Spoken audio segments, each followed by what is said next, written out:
and welcome to Barovia.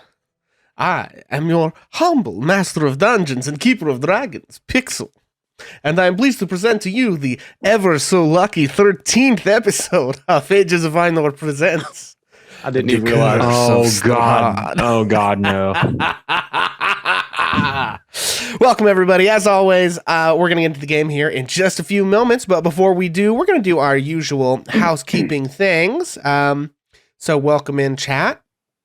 Hope you enjoy the show tonight. First things first, folks in chat, and this is actually going to matter this time. Try to remember when we move on to map screens that you are watching the DM perspective. So you're going to see all my little secrets before I spring them on the players. So do not spoil that in chat. If you see a monster hanging out on the screen somewhere, lying in wait to ambush our unsuspecting victims, please don't tell them about it. They'll be hanging out in chat with you, trying to engage and have a fun time. And if you spoil it, then they won't be scared and you won't get to see Vincent poop his pants on screen or whatever. So unless the dog barks, of course, as you're all well aware. Anyway, so yeah, don't spoil things if they're hanging out with you in chat, please. You're seeing GM stuff. Usually that'll be indicated. Stuff will look a little bit like grayed out and semi-transparent. That's the GM stuff. The players can't see that until I reveal it to them. Secondly, please remember that D&D is a complex game with a lot of rules, and we're improvising a story together in real time as a group. So I may play fast and loose with the rules. I may change things in the adventure. Spoiler alert, I did change things in the adventure. I may forget a rule and we may have to make something up on the fly and it could be totally wrong. And so please, if you notice anything, don't freak out and spam the chat.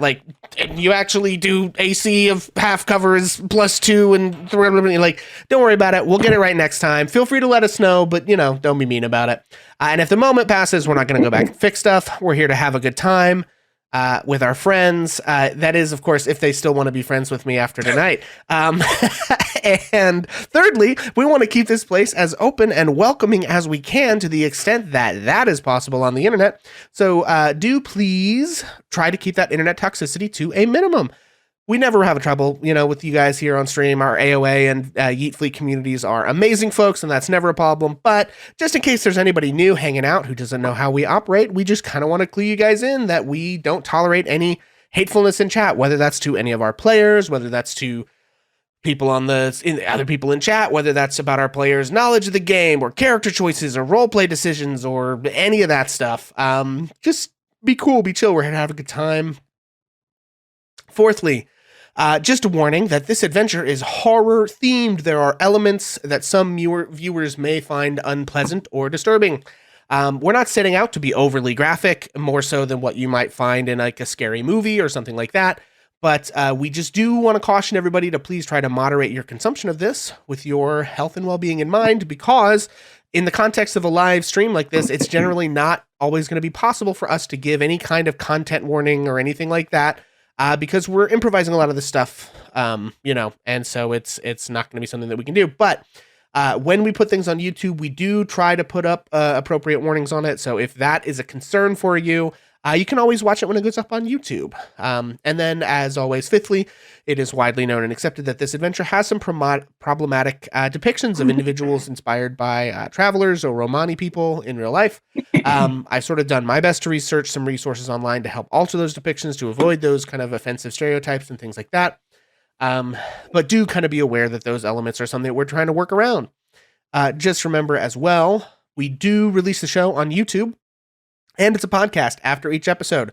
So just to make it clear so everybody understands how all that works, usually what will happen by Sunday at noon, if you're a early access level patron on our Patreon for Bonus Moms Tavern, you will get access to the podcast and the video version of the show by Sunday usually, and then Wednesday the rest of it will go out for everybody else. And then we should give you plenty of time in order to watch that. If you miss part of tonight or have to leave early or need to get caught up, if this is your first time hanging out and you like the show and you're like, I'd really like to see everything that led up to whatever the nonsense that's about to happen is, that's how you would do that. And our YouTube link and all that is in our commands, which, speaking of, I need to make sure my right command is active. Stand by, everybody. I hate to do this live, but I don't want you to put the socials in and get the region of Bedegar folks. You want to get these folks instead, and I understand that. So there they are, and those are off. Great. Okay, so if you want to follow any of those other places, if you have not, all that stuff is available for you there. And then last thing before we get started, I would like, Cass, if we could go around and introduce ourselves and your characters, as well as whether or not you have chat inspiration. And this time I'm going to throw you like a little curveball. I think we're 13 episodes in. Everybody knows who you are. Just tell us if you got like anything new going on, if you got like, I don't know, maybe new games that you're into or like new projects that you're working on. I think Bonus Mom has some stuff in the works, You don't have to, but just sort of give you an opportunity to just like let folks know like how you doing, what's life. We're not just here to, only play a game. Like we're friends, we care about each other. So we're gonna, having dropped that nice little curveball on everybody. Vincent, why don't you go first? As if he doesn't know what I'm gonna talk about right now. I just, y'all. I'm Vincent Page. I'll be playing Ash Fireforge tonight, and I do have chat inspiration. I stream here on Twitch, and we've been playing God of War Ragnarok. And 10 out of 10. If you can be in love with an inanimate object, I think that I am totally in love with this game. And no, it's just great. Just don't lie. Yeah, well, okay, maybe. We were playing Smash or Pass on the stream today, so that was the thing that happened. It's what I would have wanted. Yeah, I'm sad you weren't there for it because it would have been a different game for sure. I was busily prepping for this, but it is what it is. And then also, y'all, we are growing the TikTok. We've been having lots of success over there recently, which has been super fun. So if you guys want to check that out, actually, I'm thinking about making the God of War Smash or Pass the TikTok. So, nice. That could be fun. Speaking of those cause socials, anyway, Omega. Hey y'all, my name is Omega. I am playing Onyx Montarik tonight, and I do have chat inspiration. And as of right now, I am playing the new Mario and Rabbids Sparks of Hope game, tactical RPG type game, but super fun. And I'm sorry, did you just tell me that there is a tactical RPG featuring Mario and the Rabbids? Is that what I'm to understand? Yes. Oh my god. I will send you a trailer after this. I thought that game was like Rayman or something. I clearly did not watch anything or listen to anything about that. Wow. No, okay. It is definitely not Rayman. They have now offshooted to Mario.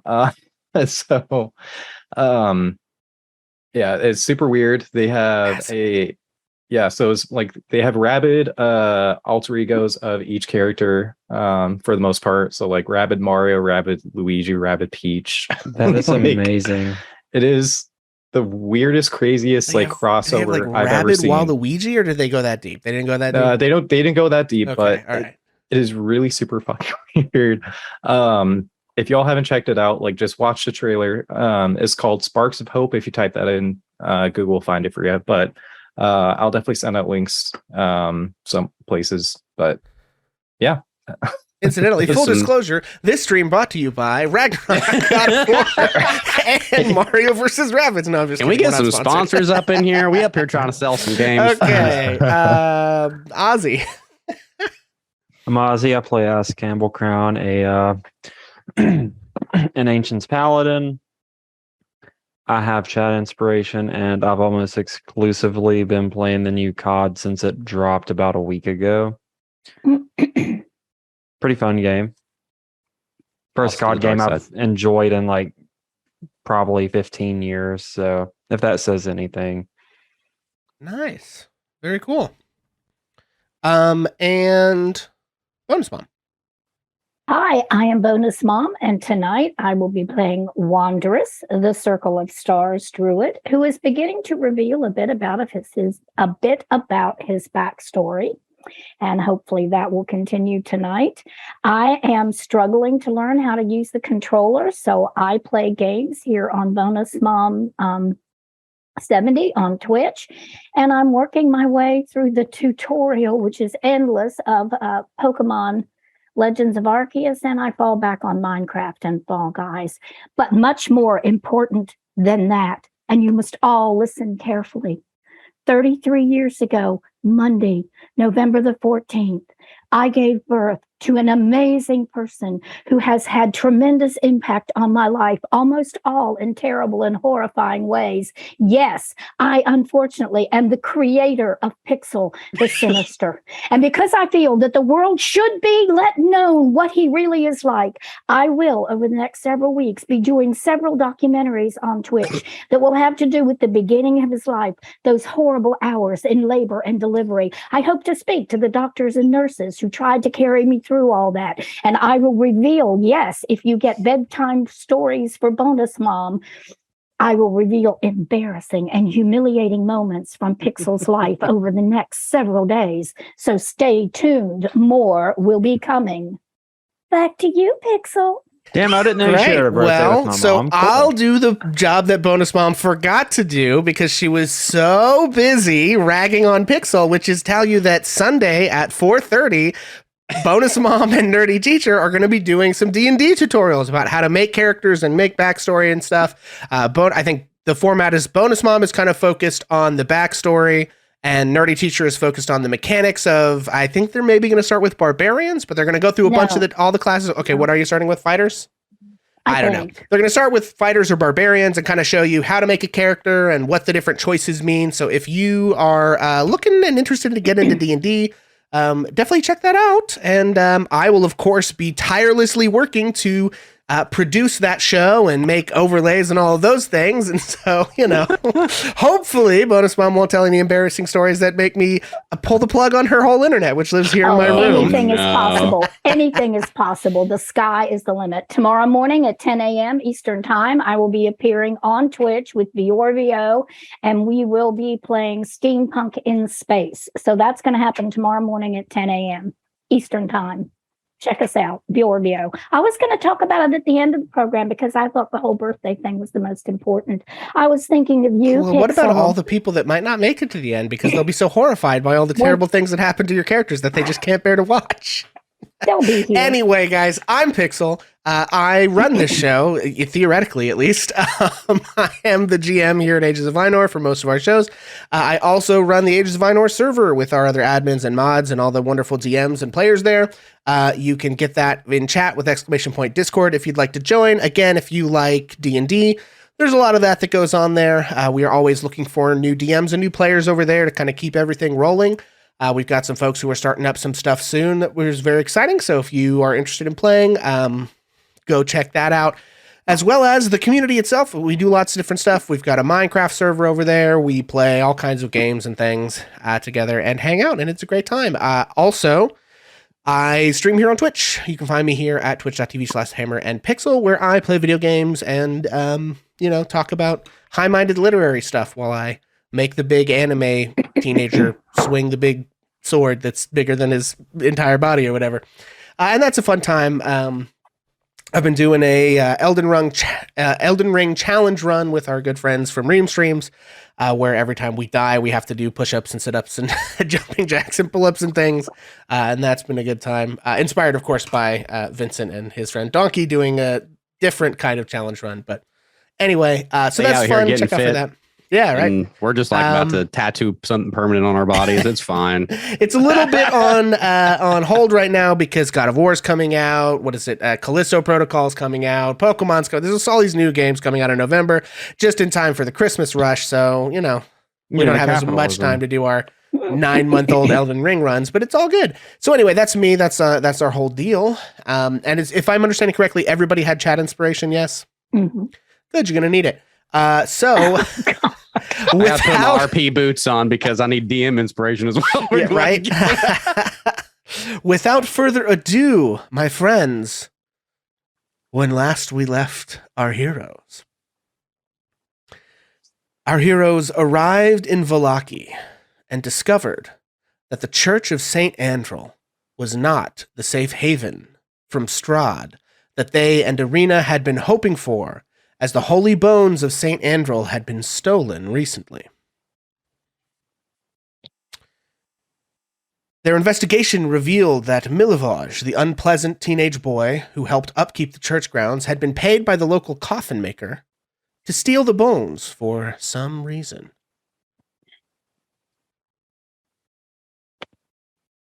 Our heroes had resolved to make their way to the coffin maker's house to shop in the light of day. Our heroes had thus resolved to make their way to the coffin maker's shop in the light of day to search for the bones and confront him. However, en route to the coffin maker's shop, they were delighted to see a familiar face. Granny Patsy had set up her cart in the square and was selling her famous pies. Remembering their encounter with her in Barovia, just about the only good and kind thing that had happened to them since they arrived in this misty, dark, God's forsaken land, they purchased some of her pies. Consuming some of them at once, Ash and Cass were whisked away into beautiful and euphoric dreams rendered virtually catatonic, confusing and scaring their friends. This unfortunate pie incident derailed the attempts to confront the coffin maker and left the party scrambling to rectify the effects of half of its newfound pie addiction. They were able to take Ash and Cass to the priest at the Church of St. Andrel, who was able to use restorative magic to lessen their cravings.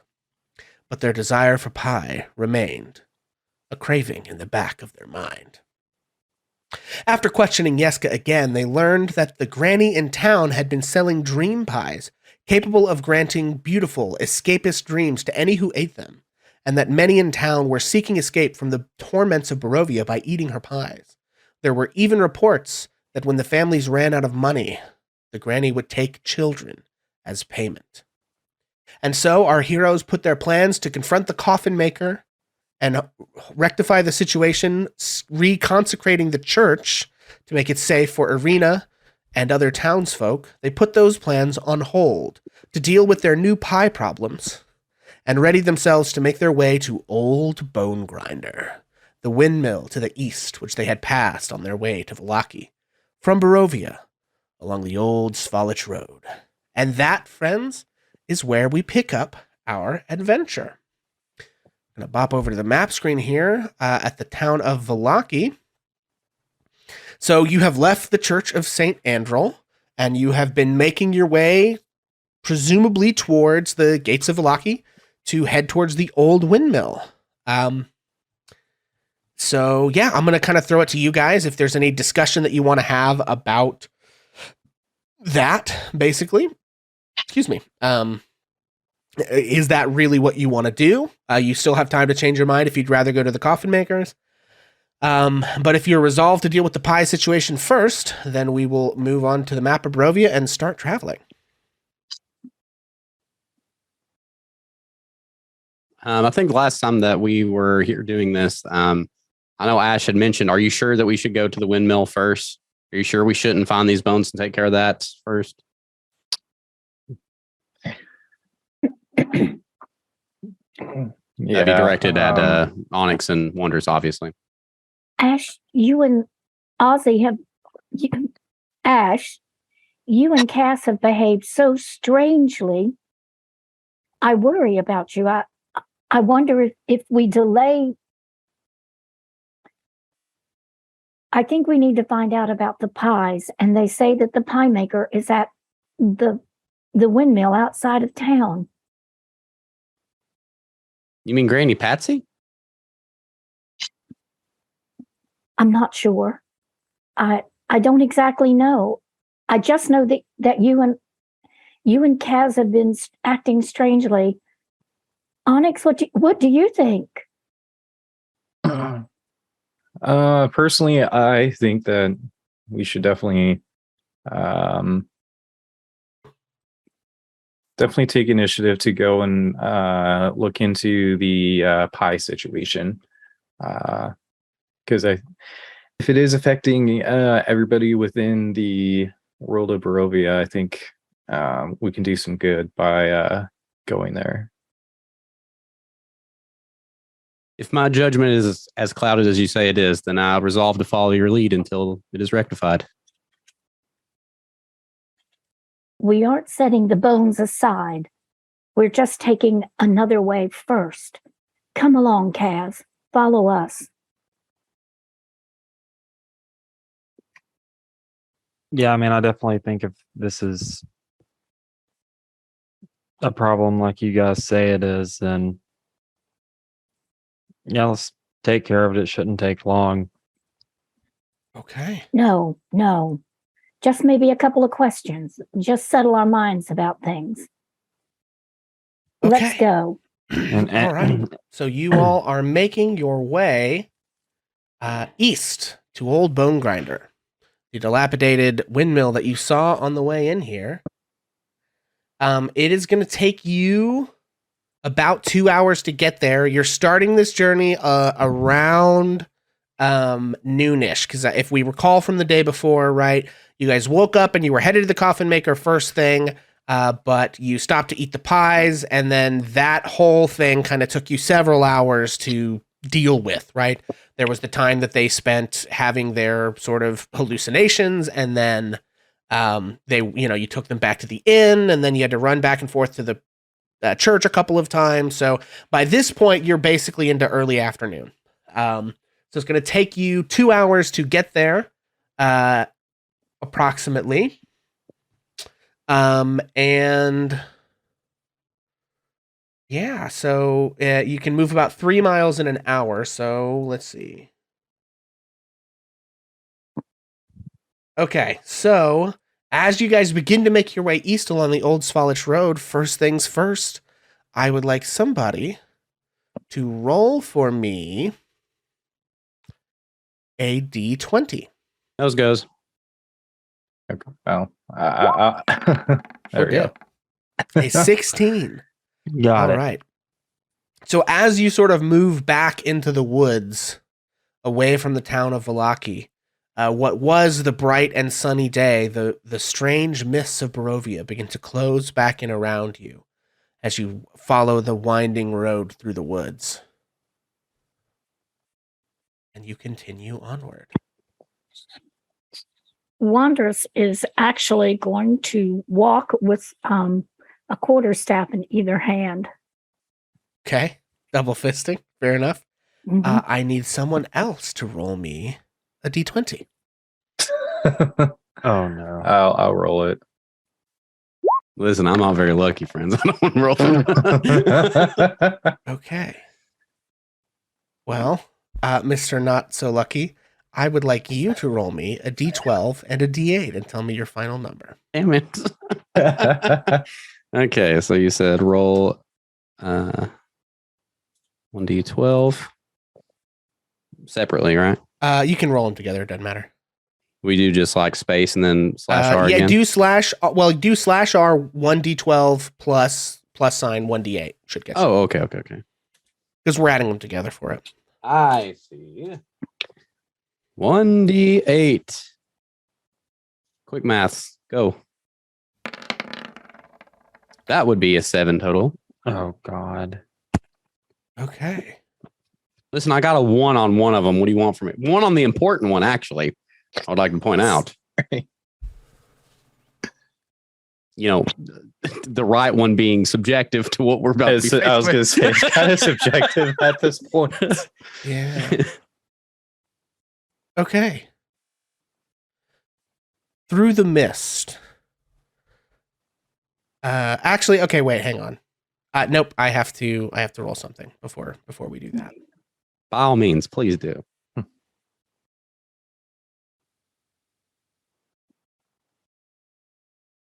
You did very good. I bet you these dinguses didn't set this up the way I want. They did not set it up the way I want. That's fine. We got it. Okay. F's in chat for the dinguses. All right, party. I would like you to roll me a perception check. Oh You God. said the party, the whole party? Yes, everybody, please. Everybody scream. Wanders rolled an 18. Okay. I got a 15. 15 as well. Okay, so Wandress, being the one, the druid most in tune with nature, is the only one who notices this. Through the mists overhead, you see a black bird circling. When it feels your eyes upon it, the raven flies away. But before long, it's back, keeping its distance, following you.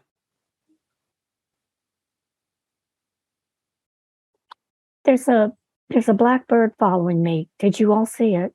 It was there and then it went away and then it came back. Do you have experience with these birds?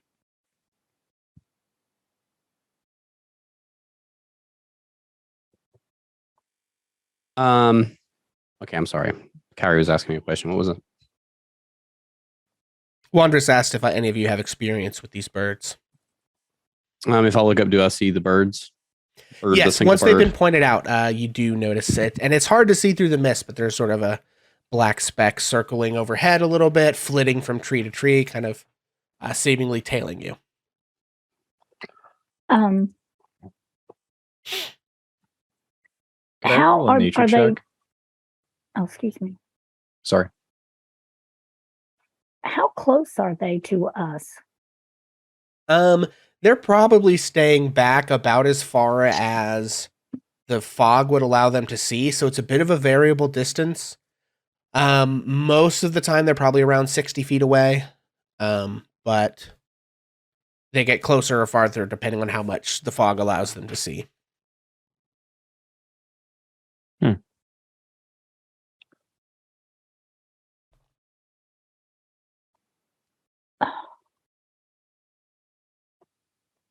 Okay. Could I roll a nature check to see if I would know? Yeah, if you want. Are you proficient in nature? I am not proficient in nature, no. Gotcha. So, Okay. Well, doesn't matter, I guess. Don't even Okay. matter. Well, with the 23, you may not be proficient in nature, but you have spent a good amount of time in the woods. This is not exactly natural behavior for a bird like this. It can't eat you, right? Like it's a small bird and you're giant people. Like, so it's not trailing you for food reasons and you can't imagine that there's a lot of travelers like leaving food behind in these woods that it could scavenge, right? So it's like, yeah. it is odd behavior for a bird. Like the motive is clearly not normal animal related here. Gotcha. Okay. Yeah, and I'll go ahead and just tell the party. I'll be like, hey, these birds don't seem to be acting quite I guess how do you say normal? you You know, think as they're like spies for Strahd? possibly. I honestly don't know, but I just know from the time that I personally spent in the woods with my mentor training, seeing the birds above me, they've never acted like this. So. Well, birds are government drones, so Because Wondrous is gonna stop a minute. If he noticed the birds and he feels that he's not sure if the birds are following us or they're just flying in a regular pattern, and Wondrous can make up the distance easily because he's big and has a long stride. What he would want to do is see if there is any one of those birds that would dip. If he stops, if they would approach him at all. He's going to give them a chance to approach. His thinking is, if they do, he's going to attempt to use speech of bird and leaf on them. But at 60 feet away, they're definitely too far away. So he's just taking a moment, particularly based on what Onyx said, to check things out. But he's not going to let the party get very far away from him. So it's a momentary thing. Okay. Sure.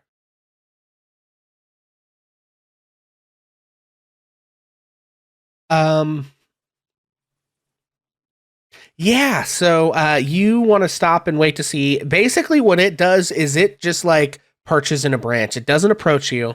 It keeps its distance, but just like perches in a nearby branch. Are you guys trying to like? How long do you want to wait?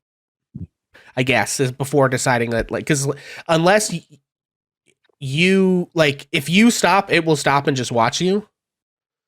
But still stay up that far away, like far enough that I wouldn't think I could speak to it. Not really, no.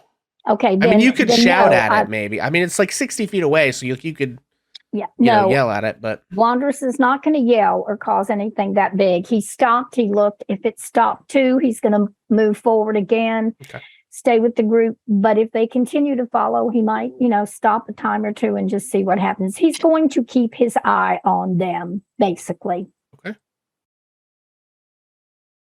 Okie dokie. So, yeah, it is trailing you. Whoops.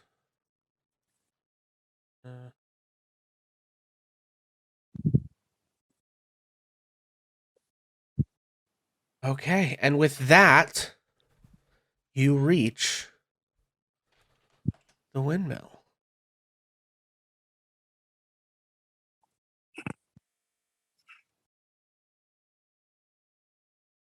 Okay. Let's see.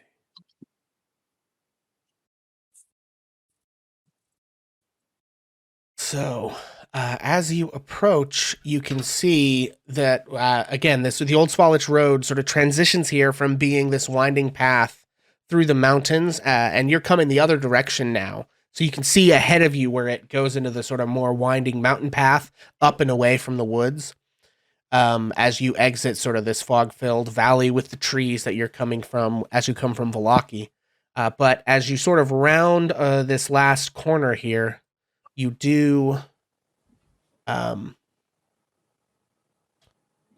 see this road to the west that you turn. You see this kind of promontory, this outcropping of rock atop this hill. And on top of that, above the tree line, you can see a dilapidated stone windmill. Its warped wooden vanes stripped bare.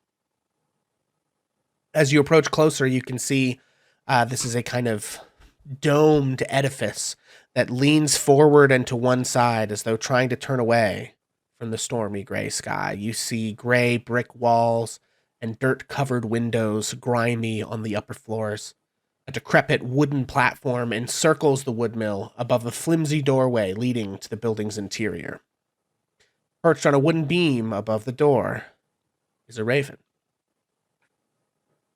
It hops about and squawks at you, seemingly agitated. Where are the other ravens that were following us? Make an insight check.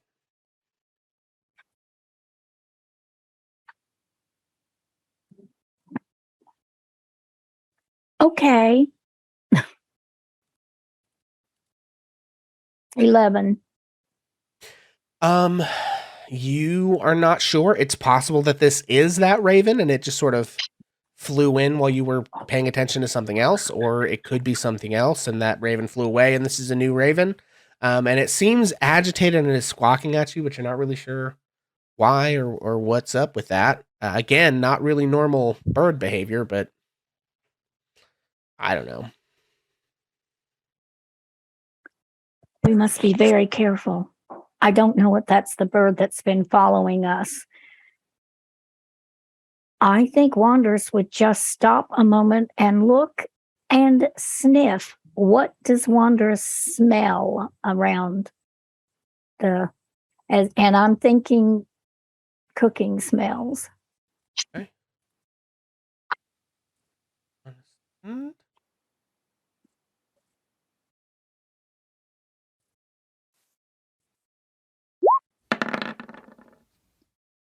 Make a perception check.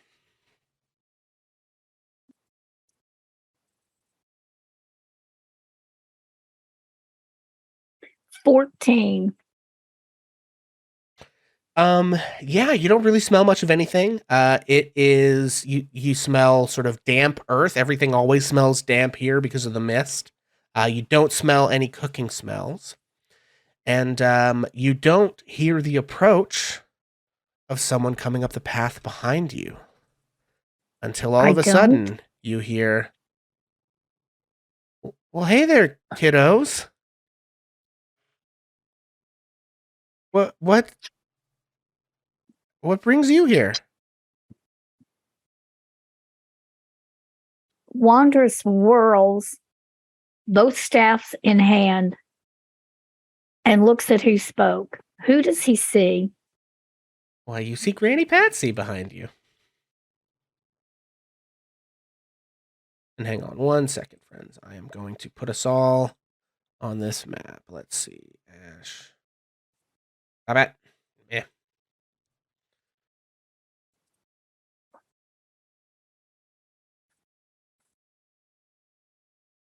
I'm gonna flip my token, by the way, Chief. Oh, yeah. We rolled for it. Very good. And coming up the path behind you, you see Granny Patsy. I am also going to... I'm just going to make Granny Patsy emit light for the purpose of this. Because it's daytime outside, so... Oop, there we go. Okay.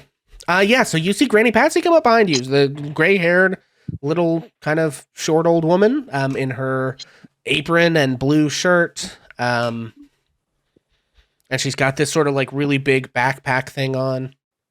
Just like you remember.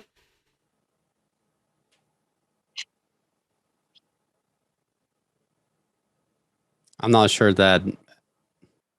What does the cart look like? There's no cart. Oh, she's not. Okay, she's not. She does not have a cart. Okay. Well, golly, I thought you'd be more excited to see me. Did something happen? Okay, to begin with, we know her name is Granny Patsy, right? Yes, I believe she told you that when you first met her in Barovia. Granny Yep. Patsy, those pies that you sold us, or that you sold to my friends, it had a curious effect on them. Sold? No, I gave you those pies. Did you hit your heads? You gave us the pies before. Yeah. In Barovia, where I never can remember the name Yeah, of you're that right. place. It's Barovia.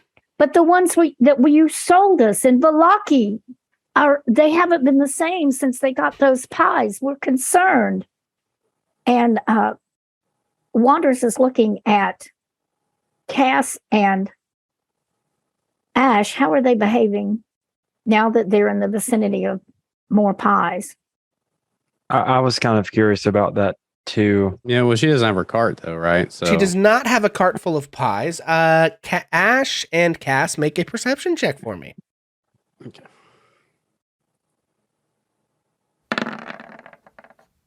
Five. 10 for 10. me. Yeah, neither one of you can detect any pies. You are trying your hardest to like smell, but between the sort of smell of the damp earth and whatever it is that's rotting inside of this windmill, which has obviously been abandoned for a long time, you don't really smell any pies. And Granny Patsy says, "Oh dear, I think I know what's happened here. Well, I'm sorry that you ran into somebody impersonating me. I heard that there was someone selling pies who looked like me, but I don't really go to Valaki very often. But I heard from someone in Barovia that there was someone over there selling pies and it was causing all kind of problems. And they told me I might find whoever it was here, so I came to take a look." Okay, Wanderers definitely wants to do an insight check. Yeah. Does he think this person's Sure. telling the truth? Yeah, make an insight check. Can we all Wander's just got kind an of 11. roll one?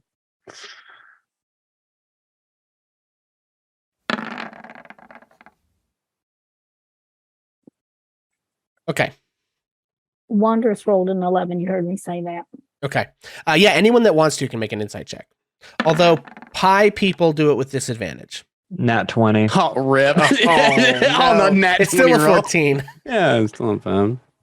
I mean, Yeah, Ash and Cass, I'm rolling giving on. you disadvantage because you're so like yeah, that makes sense. to me. you're mostly trying to figure out if she has pies. That's an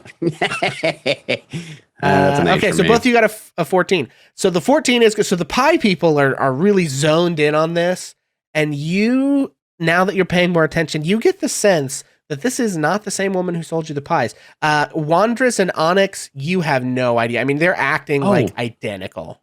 I looked at Onyx's roll. I thought I got the 8. Sorry. Oh no, yeah. Ash and Cass both got high enough to know that this is something weird. This is not the same lady. It doesn't look like she has any pies. You can't smell any pies on her. Nothing. She's got a big bag instead of a cart, and like you see just the full lack of recognition of the events that you're describing. And then she's talking about how something's going on and someone was impersonating her. So this isn't the pie lady. Not like the pie lady. Then why are you here? If you say you don't go to Valaki, what brings you here? Well, big fella, I just said that I heard someone was impersonating me, and I wanted to find out who would do such a thing. I mean, they're hurting people, and they look like me. Yes, the pies were strange. When my friends ate them, they wanted more, and they wouldn't think of anything else. We didn't know what to do. Well, I mean, if it's all right with you, maybe we could look at this place together. Why did you come to this place? Why did you not go to Valaki? Well, in Barovia, someone told me that they thought the pie lady went here. I mean, I always go out of town the other way to the east, but they said that there was another lady that came and went to the west. And they said kind of something like what happened here. They said, "Oh, you were here just the other day." And I sort of thought, "Well, no, I wasn't." And then they said, "And you went out of town the other way too." And that they had a rumor that I was staying at the old windmill.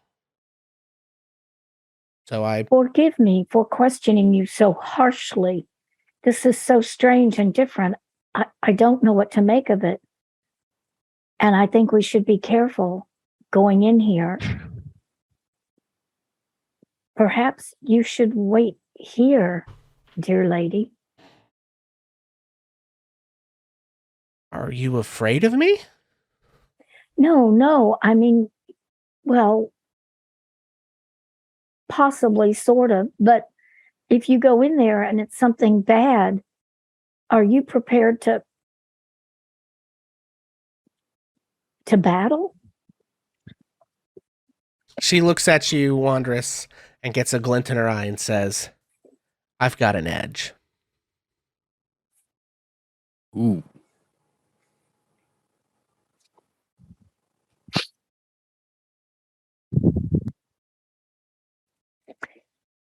Wondrous nods. That's good enough for him.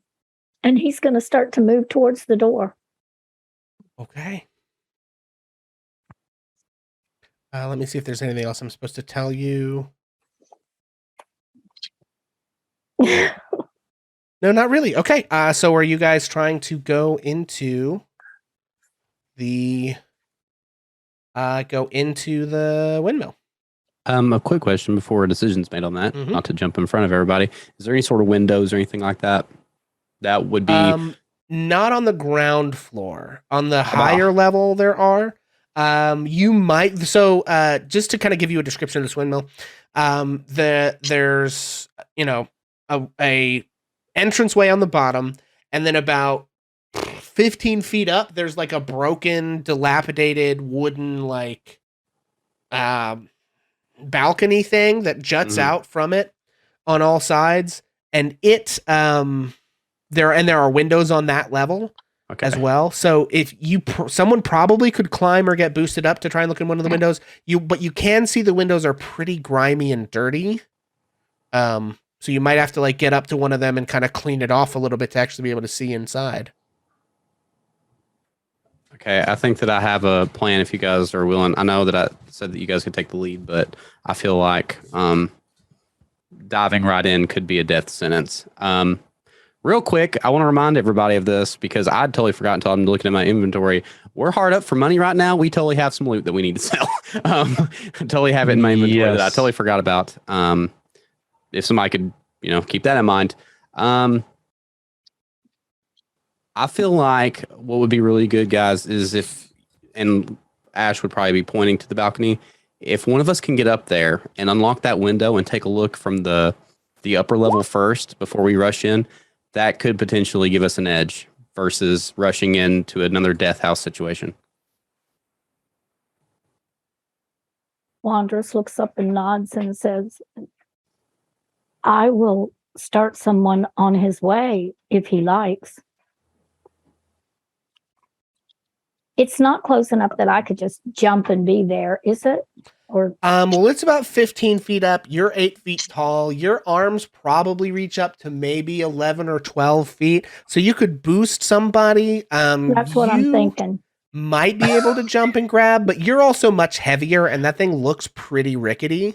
You're not sure if it would hold your weight. It might, but it is old rotting wood stuck to the side of a dilapidated stone windmill. So Yeah, Wanderous is glancing over at Onyx as he says this. And then I'll just be like, me? Okay, yeah, I guess I'll take a peek. okay.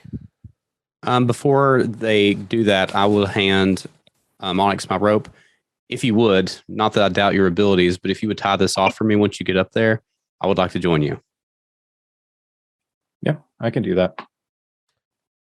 Okay, well, Don't know if the window's locked or anything like that, so you may need my help. Is kind of what I'm getting at. So Granny Patsy walks over to Wandress, and she's like 5'2",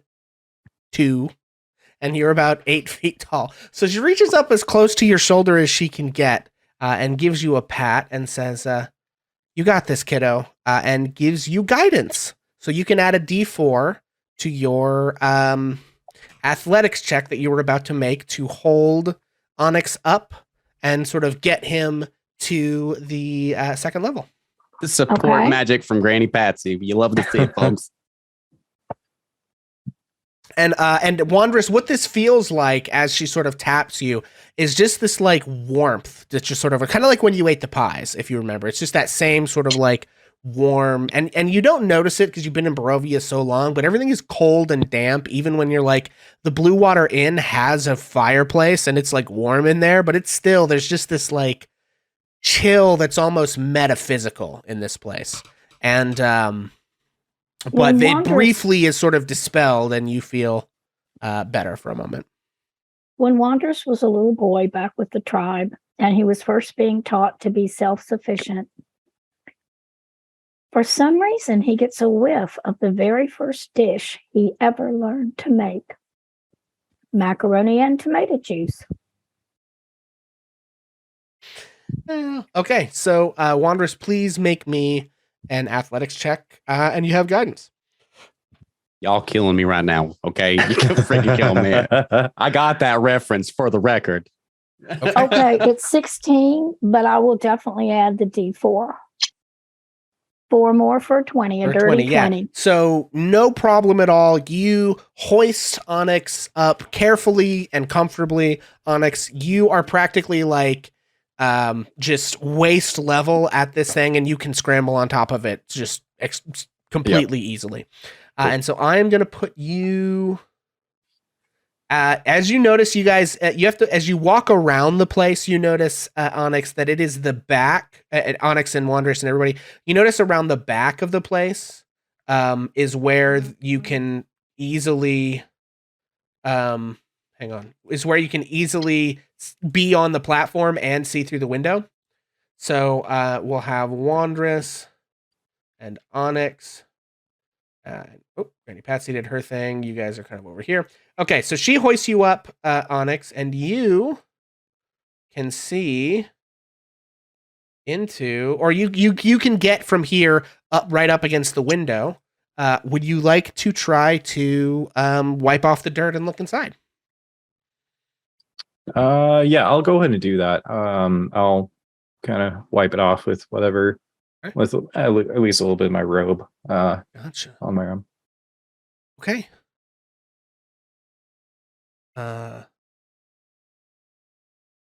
Yeah, so you wipe. Describe to me how you're doing that. Are you trying to like do it very quietly so as not to be noticed? Are you trying to do it very vigorously so as to give yourself the best view of what's going on inside? What's your plan?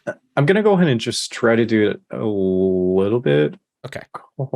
Quietly, just so that way I don't alert Okay. people. So Very good. Give me a sleight of hand check. okay. Oh goodness. 15. Okay, pretty good. Yeah, so you begin to wipe off as quietly as you can the dirt on this window, and it reveals the inside of this area. And what you see is an 8-foot high chamber, kind of in the middle of this mill, that is taken up by a large millstone connected to a wooden gear shaft. The wooden gear shaft is probably about 4 or 5 feet in diameter. And that gear shaft rises all the way up to the ceiling in the center of the room. You can see just barely, if you look, stone staircases leading upward to the next level on the right side of where you're looking in, and downward on the left side. But you do not see anyone in here. It is empty, and make a perception check. Okay. Let's do. There it is, and I rolled a natural 20. Damn. Okay. Well, I got to A lot of reward nat nat 20s 20s. It's in the contract. So, basically, as you look at this place, it is dusty and it is extremely old, but you do see footprints. You see a set of footprints coming up from below, and then going on upward to the next floor. But you also notice that there's something a little weird about the gear shaft. Like it's a little, like you've seen probably in your life some mills and things, you know, your mentor probably had like sketches of them in books, and you probably went with him to like a small village and helped him fix one time because you were the only people with the like engineering skill to do it, right? Mm-hmm. Yep.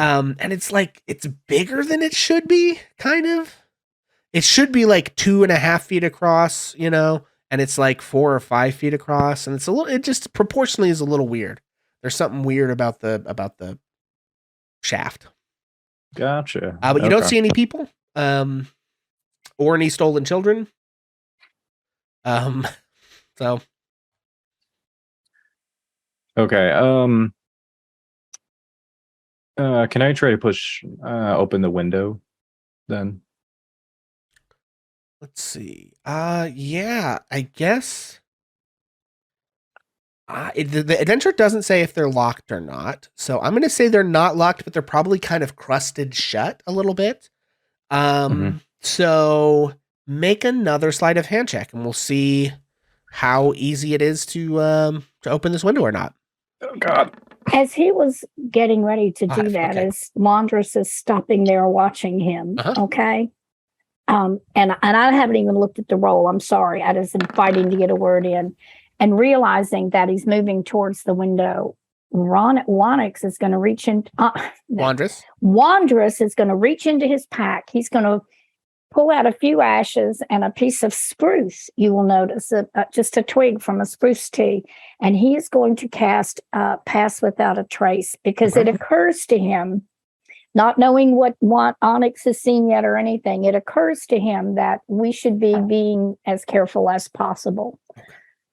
Is that Sure. okay? Yeah, that's like I said, I thought you were going to tie a rope and I was going to do it then, but you didn't. Oh, that's fine. So. Yeah. So, so you haven't like critically failed. So you push on it a little bit and you get it stuck. Mm-hmm. You can't really get it open without like pushing hard enough that you're worried you might break it, which would make noise, and you're not really sure if there's people on the other floors.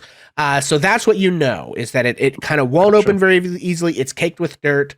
Wandrous, you do cast Pass Without Trace. Yeah. And so everyone has plus 10 to stealth checks. That doesn't really apply to this sleight of hand check about opening the window, but stealth checks in general, you guys have. You guys have plus 10. And the plus 10 sort of takes the form, like you're all surrounded by this mist all the time. And in this case, there's just this extra bit of shadow that's kind of like the cold void of space in between stars. Except when you look up at the night sky, right, it's not just like total blackness. It's got this like deep bluish tinge to it. And so there's sort of this like void of space in between stars look to the shadows that are sort of like coalescing around you and helping to shield you from view, to aid in your stealth attempts. And that's where you're at. So you can't open the window. Your friends are down below. What would you like to do? Okay, and I don't know if you noticed, but I used my chat inspiration for that. Oh, you did. Oh, you got. Okay, that's yeah. what that was. Okay. Yeah. Yeah. With a 10, is 10 high enough? Yeah, I'm gonna say 10 is high enough. Yeah, with a 10. Sorry, I know we've predicated a lot on you not opening this window. With your inspiration, with a 10, yes, that will do it. You are able to kind of like scrape away enough of the dirt caked around the hinges and stuff, and it sort of slowly creaks open without making too much noise. You're probably the only one that could fit through it. It's not a big window, but you can get it open. Gotcha. Okay. I'm gonna go ahead and once I get that open, I'm gonna go ahead and look down to everybody else and let them know, hey, like I really don't know if anybody else is gonna be able to fit in this window. Unfortunately, I can go and open up the door if needed, but it's a pretty small window, and I kind of barely fit in it. So.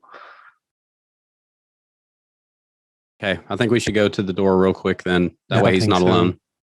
Well, Wanderers will beckon to Granny Patsy and nod to Onyx and say, he just nod. He won't say anything. Mhm. He has both of those quarterstaffs in his hand, and he now is going to head for the front door. Okay. All right. So the rest of everyone's headed for the front door. Okay. And so who's going in first? I'll try the door. Okay. Let's see. The door is not locked, I don't believe. Yeah, we're gonna take a peek in. I know he said he didn't see anybody, but I would like to also be cautious. Yep, I gotcha. Wanderers is going to Actually, ready you know his what? staff I don't need this dynamic lighting on that layer right there. in case Okay. anything comes out the door. Yeah, so Ash, you look in, you see that this ground floor has a bunch of like cooking supplies in it, but they're all extremely old. You can see that there's an old oven in the corner. You see that there's like rubble all around. There's like old kind of rotted stores. Like there's this whiff as you open it up of just kind of filth and rot. There's like a broken peddler's cart. There's just all kinds of pretty gross stuff in here. Okay, I think that I'll look back and kind of motion, like back with my head, and go ahead and go on in. Okay. Yeah, you go on in. I think Wanderers will take up the rear. I'm going to watching out. follow in and, just kind of keep my eyes on the stairs. I'm going to keep my eyes on Granny Patsy, but if she moves forward, I'm going in behind her, still with both quarterstaff. And I don't smell the macaroni and tomato juice anymore. Okay. Yeah, and so you also see a set of stairs that goes upward, and just like a whole bunch of rubble. And then you do see in the center of the room this shaft. It connects to this floor above you, and you do see this big sort of wooden mill shaft that connects to the grinding millstone and all that. But none of that apparatus is down here, right? Just the shaft. All the rest of that stuff is upstairs where Onyx is.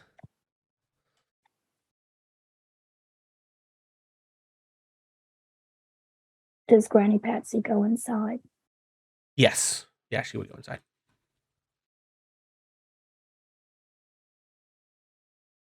And then if need be, I can just kind of like stand there at the foot of the stairs, just kind of looking up, seeing if anybody tries to come down. Yeah, and in looking up the stairs, I don't know if you can quite see Onyx out the window, but you can start to see the upper floor a little bit. I guess I'm gonna rifle through this middle pile of stuff here and kind of see if I come up with anything. Okay. Yeah. Make an investigation check. Don't fail me now. Ooh. Go with a Nat 27. 20. Good lord. Oh, that is Damn nat it. 20. Holy Lord.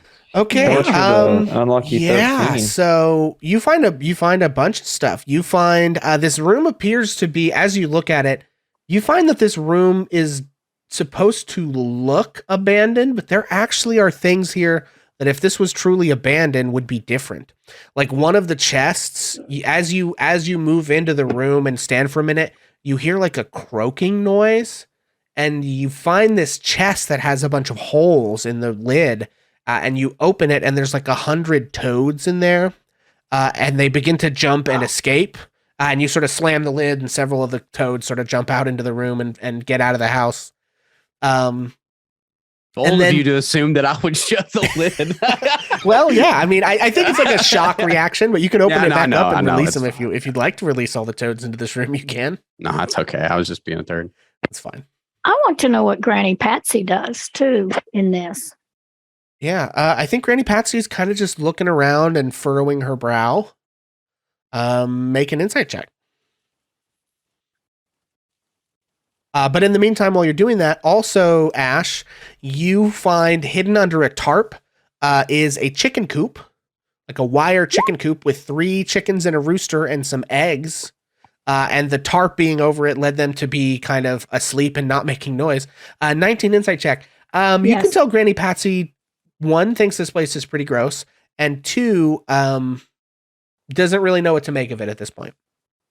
Okay.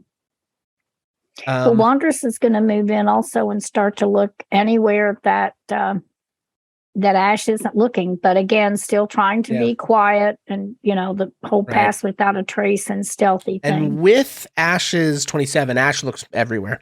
Ash, you also find a wooden cabinet across the way that, the doors are kind of like half hanging off of it. But as you look inside, you can see wooden bowls of herbs and baking ingredients and several gourds of powdered bone. You also find several dozen locks of hair of various colors and textures. Do we see this? Does he show it to Granny Patsy and Well, Wandrous? he just discovered it, so I'm going to leave that up to him. How do you react to that there? So there's one thing I want to do before I say anything. Is there any way to make some sort of knowledge check in regards to all these items? Sure. Because VP has an idea, but I don't know how much Ash would kind of. Yeah, I would say, you've got a nat 20 on your investigation check. We're going to let that ride. Okay. So what do you want to know about him? So can I spell work? Is this stuff that I would recognize, but it's used in I don't even know if spell work's the right word, like alchemy maybe? Yeah. Probably these are ingredients for something. It's whatever it is nefarious, right? Yeah. Toads, no chickens, good stuff you've ever heard of is powder up some bone real quick. You know what I mean? For sure. That's, there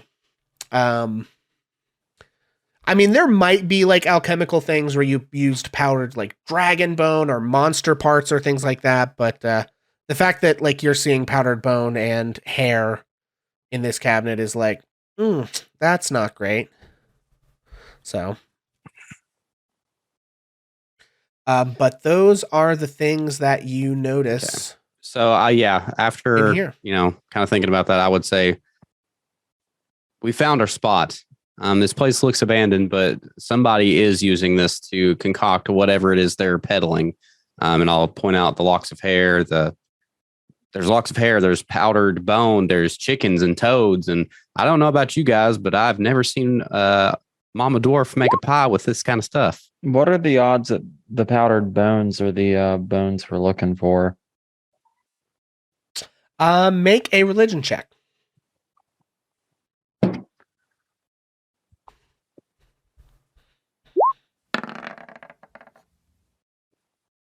And you guys are rolling on fire tonight. You sort of examine the. Sorry, yes, thank you for the 18, folks sorry. For everyone at home listening on the podcast, that's an 18. So yeah, you examine those bones. You do not get the sense that they have ever been sanctified or made holy in any way. So you don't think that those are the bones you're looking for. Okay, these are not the bones we're looking for. All right, Obi-Wan, can you please step up there and check on Onyx, please? Yeah, I'm starting to get nervous. Yeah, I'll go up to the second level. Okay. Thank you. Yeah, Onyx, what have you been doing in the meantime while they are examining everything in their room downstairs? Did you go in or are you just waiting outside? Yeah, so I probably would have just stepped in once they all went to go into the door Okay. on the first level. So Yeah, so you step in, you're in this big empty room. Let me do some dynamic lighting stuff. We don't need these. Get out of here. Actually, we don't need any of this anymore. So you guys should be able to see better. Okay. Yeah, so you're in this room. There's a big grinding mill apparatus there. And there's stairs that go up and down. Is there anything else you'd like to investigate here? Are those stairs that like right here that go up to a third level? That is correct. Yes, they do go up Okay. even farther. I think I would probably try to sneak up the stairs and see if there's anything that I can see from that. Okay. Yeah, make a stealth check. Okay. With the pass without it. No, stealth. Is pass without a Pass without trace? trace is stealth. However, he does have to stay within 30 30 feet of feet. you. So Yeah, I think that's right. he's going to Yeah. be just at the edge when he gets to the Yeah. top of the stairs because they're about 15 feet apiece for the stairs. So, Oh, perfect. Look at that. okay, got it. So you got an 18 total 18. Yep. with the plus 10. And you, let's see, are just at the top of the stairs here. Okay, that's not really what we want. This map is a little Mhm. rough. Give me the dynamic lighting. I don't need that. Okay, yeah. So you are in yet a third room. You can see again the thick gear shaft in the center of this sort of cramped circular room. You can see a rotting wooden closet. You can see a heap of discarded clothing in the corner. And a ladder that appears to go up into a trapdoor in the ceiling, as well as a moldy bed with a tattered canopy. Gotcha. Okay. I think I'm just gonna go ahead and go back down then. Since I don't really see anything as Okay. of note as of yet. And I'd rather not leave my friends to go investigate by themselves. Alrighty. Yeah, so you head back down and meet Cass in the second floor. What would you guys like to do? Wanderers, if we walked through the door in there to start with, Wanderers would have closed that door. Okay. So that, from the Wanderers, outside, it it would have shows looked. you missing hit points right now. Mm-hmm. To me, are Noticed you? that. Did you Oh, take yeah. damage? Maybe she just didn't. No, we definitely haven't taken any Okay. damage. Yeah, I think everyone is long rested, so you guys should have all your spell slots We in here. long rested after the pie thing. Right. Oh, Yeah, no, 'cause not that's- after the pie thing, but did you take damage before the pie thing? I think so. Wasn't there? No? Oh, I'm sorry. Well, I'm because I you don't wrong. think guys that we long fought rested and then immediately went to go to the coffin makers and met Granny Yeah. Patsy. So I don't think there was any combat that's happened that I know Okay, of. I'm Yeah. sorry. So the only thing you've done is spend that one spell slot for Pass Without Trace. hmm Okay. Well, okay. And I meant to ask the question because I'm 8 feet tall. How do I fit into this kitchen? Yeah. It's not designed for 18-foot tall people, so it's not great. It's the not as stair- well. No, actually, the it's funny. Your head brushes the ceiling. Basically, they did say that the room is about 8 feet tall. Oh, that is good. You What might have to about- hunch down just a smidgen, but it's all the Could rooms I in this go- place are 8 feet tall. Could I go up the stairs? Does Wanderers think he can even get up the stairs? Yeah, you can get up the stairs. Okay. I mean, it's not comfortable, but yeah, you can make it.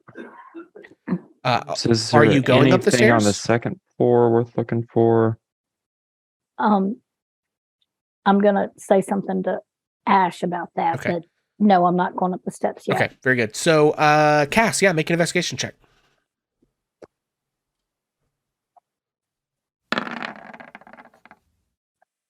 $13. Yeah, you don't really find anything that Onyx didn't already sort of notice. There's a lot of thick dust on this floor. There are some footsteps that lead both up and down. There's this big mill thing in the middle of the room. But Okay. no, there's no like boxes or chests or treasure or anything. No people. It's kind of empty. Cool. Okay, Ash, you have determined what you determined about the stuff in this cabinet. You and Wandress and Granny Patsy are still downstairs. What would you like to do? He said that the Nat 20 pretty much cleared the ground floor for us, right? Yes. Yeah. Okay. Now, then Ash would be willing to go to the second floor to meticulously comb over the entire place, which is exactly what I want to do. Okay. So is that the plan for everybody's follow Ash to the second floor? Not yet. Okay. Wanderous is going to use his speech of beast and leaf and try to communicate with the frogs and say, is there danger here and where is it? Yeah, one of the frogs speaks back to you. Oh, okay. So, but look at speech of beast and leaf. It says I have no special ability to understand them, but I have advantage on all charisma checks you make to influence them. So yeah, so unless you're using like a speak with animals spell, they may try to communicate things with you, but it's going to be tough for you to interpret what they're saying. But we can certainly make some checks about it. I've got to speak with animals. I was hoping. Oh, okay. But yeah, Wandress. Sorry, let's finish. Wandress, what were you hoping? Yeah. That they would lead me, I was hoping they might move in a direction, but maybe that wouldn't have happened. Yeah. So yeah, let's start with make a persuasion check with advantage, Wandress. Okay, a persuasion check with advantage. Okay, I got a 3 and a 7. Okay. Yeah, I mean so you scoop one of the frogs out of the chest with the frogs in it. And the frog sort of croaks at you and then jumps and goes out the front door.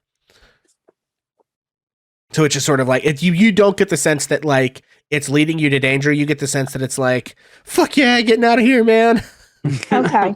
All righty. Well, that was my attempt. Sorry. I'll leave it to Kaz then. No, Kaz is on the second floor, right? Yeah. I mean, you guys could like talk to each other or go up and, yell or go and talk to each other. I don't know. It's up to you guys. If you want to make a bunch of noise or not, but you can communicate one way or another. Okay. The speech of beast and leaf, I'm trying to see. It says I have a limited manner. Do I have a limit on that, or I can just do it as many times as whatever? Let me take a look.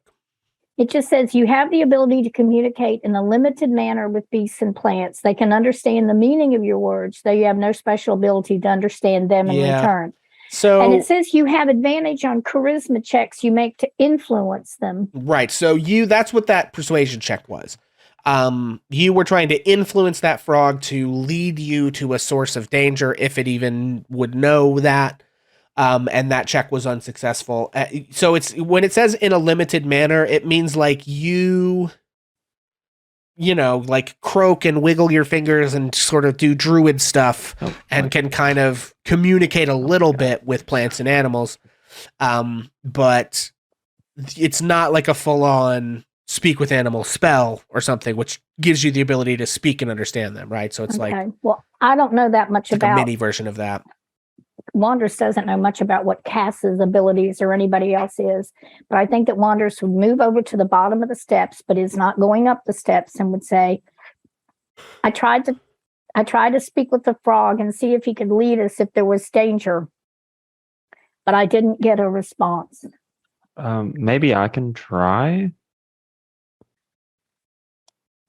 And then, Cass will just go back down the stairs. Okay. Yeah, you can go back down the stairs. I would move out of the way so he could get down. Okay. Let's see. And then, I'll cast Speak with Animals. Do I need to roll anything for that? I'm not seeing No, you cast Speak with Animals, and it just does. You can just speak with Okay. them. Yeah, that just happens. So, yeah, you cast Speak with Animals, and you can hear a whole bunch of frogs like kind of arguing in this chest. They're like, get off me. I was here first. It's like a bunch of. They're just like talking frog stuff. And Okay. are you gonna like pick one of them out and try to talk to it? Yeah, I'm gonna pick one up. One that sounds, I don't know, like the most intelligent frog out of Yeah. the bunch. Okay, sure. Make a. I guess this will be a perception check to see if you can figure out which one. Quiz Well, time, that's froggies. decent. What's 2 + 2? Yeah, so Fish. you pick up one of the frogs, and it sort of looks up at you, and everyone else just hears it croak. But you, Cass, you hear, "Greetings and salutations." Hello there. Holy shit, you can talk.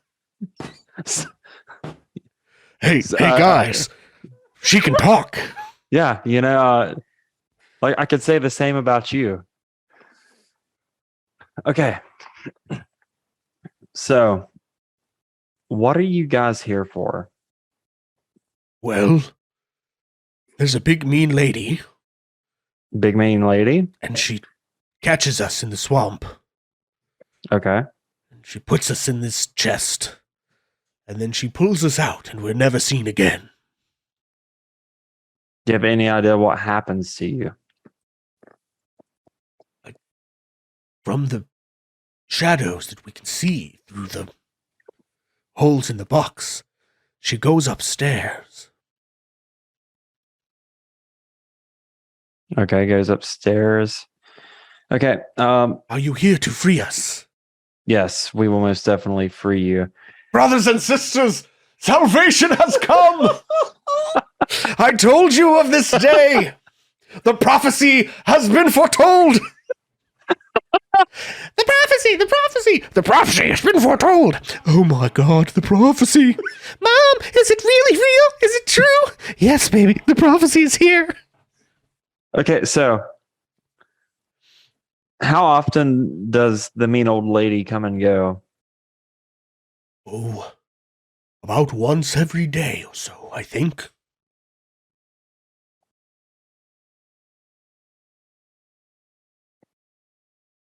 Okay. Has she been here today? Yes. Do you know about how long? Couple of hours? I don't really know if frogs have a perception of time. Well, I don't think she left this morning. So she's still here. She's been here all day. Thank you. And with that, I'm going to put the frog Thank you. And the frog sort of like bows. dead. Okay, I'm going to put the frog back in the tub, and then I'm just going to empty the bucket basically and say, be free, be merry. Yeah, and this swarm of about 100 frogs like leap and hop and jump their way in a green procession of tiny frog bodies right out the front door, and you hear them all like Wandrous cheering. opens the front door and lets them out. You hear them all, and everyone else just hears a bunch of croaking, but you hear them like cheering, and they say, the prophecy. Yeah, they're cheering about the prophecy, and you hear them. You hear one particular bard beginning to like little bard frog beginning to write like a song about you, and like you get the sense that you are now going to be like a minor deity to these frogs. Like they revere you as a legend for having freed them from the grasp of. They call her Granny Crooked Fingers. And you have freed them from the torment of Granny Crooked Fingers, and so there will now be, unto time immemorial, among the frog people, there will be the Ballad of the Great Savior, which describes you in detail. As I didn't even tell him my name. Yeah, as this bright and shining agent of the prophecy. I'm just going to turn around and say it feels good to be the queen. Oh, love it. Have some DM inspiration there, Cass. All right, so she comes and goes about once a day, and she's apparently still here. And you got all that from croaking at a box full of frogs? Magic. Ah. She's still here. Okay, well, I'm going to squeeze up the stairs immediately because Onyx is up there by himself. Or is he? No, that's what we're... Okay. Is everybody head up the stairs? What does Granny Patsy do? Granny Patsy seems quite touched that all the frogs are freed. She seems like she approves of that. But she has kind of just been looking around here. She doesn't want to, it doesn't seem like she's keen to wander off on her own. So Dang, I she's should've showed kind the of frogs to following her. y'all's lead. Okay, I think that Wanderous would start to usher her to the stairs so that she's not left down there by herself. And if she will move up the stairs, he's going to go about halfway up the stairs, which means he ought to be able to see the second level, right? He should. Sure, yeah. He's going to move up. He's going to stay on the stairs so that he can see what's happening downstairs, back on where the closed door is, but also have a view as to what, a little bit at least, of what's going on in the second steps floor. Okay. Completely unrelated, but Cass, there's a box full of chickens if you want to cluck at them. It I can lasts for still talk 10 to the minutes, and chicken. so the spell is still going on. Yeah. Yeah, I'm not saying you have to question them, but I see that you've released the army of frogs upon the world. If you'd like to release the chickens and become a savior again, there's that Chickens, option. would you like to be free too? Oh, fuck yeah.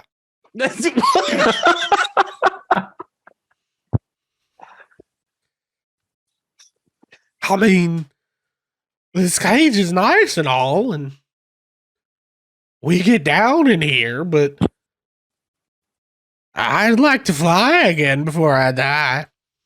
All right, go. I'm just gonna open up the cage. And just yeah, so he would you have to do a notice that chicken voice. the rooster just sort of sedately walks out of the cage, but the two chickens sort of hop and skip and fly and jump. They're much more eager to get out of there. But the rooster just sort of like cockily wanders off. For those at home listening on the podcast, I need you to know that Pixel strutted his neck like a chicken. Oh, and you didn't see it because it was on my desk, but I also did a little finger walk. So that one was just for me. Nobody saw that. I'm getting, you got, it helps to embody the characters, guys. You gotta. It's a. I set this on the tee just so you'd have to do a chicken voice. So I hope I did not disappoint. That was great. I love it. Sorry. Please continue. Okay. So is everybody heading upstairs? Cass and Ash, you're the last ones remaining in the basement, or not the basement, but the first level. Yee. Okay. Yeah, I'm gonna go too. Okie dokie. Yeah, you guys make your way to the second floor. What would you like to do? First, relay the message to Onyx, who did not hear the knighting of Queen Cass of the Frogs, that apparently this lady is still here. I'm gonna whisper back to Ash, like, hey, I didn't notice anybody in the room above us, but there was a trap door at the top that I noticed. Everything else looked pretty decrepit. I didn't really notice anything of note when I looked, but I didn't really look for too long. So I just wanted to let you know, just that way we're prepared. Okay. Do you think that this floor is even worth checking out? Like, I don't know what this thing is. I imagine that Ash has no clue other than just the general. It's the thing what that this operates is. the mill. Well, I mean, so out of game, obviously, Pixel described it to Omega as being strange. So, I'm just asking in character if anybody thinks it's worth checking out. Yes, Sorry. Wanderer says from halfway up the stairs. It looks like a diglet. Just What's up? Yeah, I think Wondrous just standing where you are, kind of at the bottom of the stairs, like you, because if you're 2 or 3 stairs up, the ceilings are only 8 feet tall. So you're like, if you're 2 or 3 stairs up, your head and neck are just above the bottom of the floor, and you can see that there's only like a little wooden railing there, right? So I think you're just like standing there at the banister, like, yes, It shouldn't be this funny of a mission, but yet it's hilarious. It's cool. So good. Enjoy the laughs while they last. I know. Because I'll be laughing later. I'm laughing now. I get to laugh both times, but you guys only get to laugh now. So that's the unfortunate. Oh, I don't know about that. Okay, so you guys want to kind of delegate some tasks here? Who wants to check this out and who wants to check out the 3rd floor? I'll go check out the 3rd floor. Okay. Cass is going to the 3rd floor. Yeah. Who else? What else? I'm gonna go ahead and just sit back for a little bit. But I'll probably be up, like kind of in the middle of the marching order or whatever we're doing. Okay, so you're going up as well. Yep. If Wondrous thinks that this should be checked out, I would like to investigate the little thing in the middle. Okay, well, Wondrous is going to if you don't, but you probably would be better at it. I am totally fine if you want to. I just whichever one you'd like. Do we know how tall the ceiling is in the 2nd floor? I'm just gonna say for the ease of my life that all the floors are 8 feet tall. Okay. So I would not like to have to adjudicate anything else with regards to the height of ceilings. Well, Wondrous has got to think about that. I understand, and that is very fair. And I He appreciate really you asking. doesn't want to lose being able to see the 1st floor. So I think, Okay. as the backup, he's being a little careful. Okay, all right. So Ash, you give me an investigation check. While you do that, everybody else up top, that is Onyx and Cass. What would you like to do? And I am going to go ahead and kill all of this dynamic lighting as well. So you said there's another trap door up here? Yes. So right here is a ladder. So you've come up all the Oh. stairs. And then in this room, you see a closet with some boxes in it. You see a pile of clothes. You see like an old, moldy, crumpled up bed, basically. And then you see a ladder that leads up to a trapdoor in the ceiling. All right, Onyx, I'm going to go up the ladder. You just kind of like cover me, okay? I will try. I'm gonna go ahead and make sure I have kind of like a line of sight on the trap door and hold an action for Firebolt. Okay. All right. So Cass, you begin to head up the ladder. Ash, that is an 11. Do you want to burn any inspiration, or are you comfortable with the 11? Listen, you said it, so now I have to. Roll, baby. 15. I'll take that Okay. one. That is better. Yeah, so you investigate. Let me ask you this, Onyx. Did you tell everyone that you noticed something was weird about the shaft in the center, or? Gosh.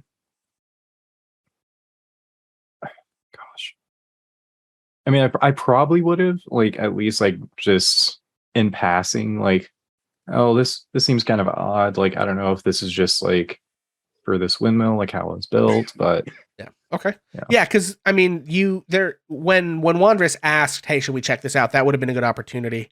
gotcha. Yeah. Also, VP, Yeah, I you wasn't have your trying to, like- inspiration back. Thanks, Skittles. Thank you.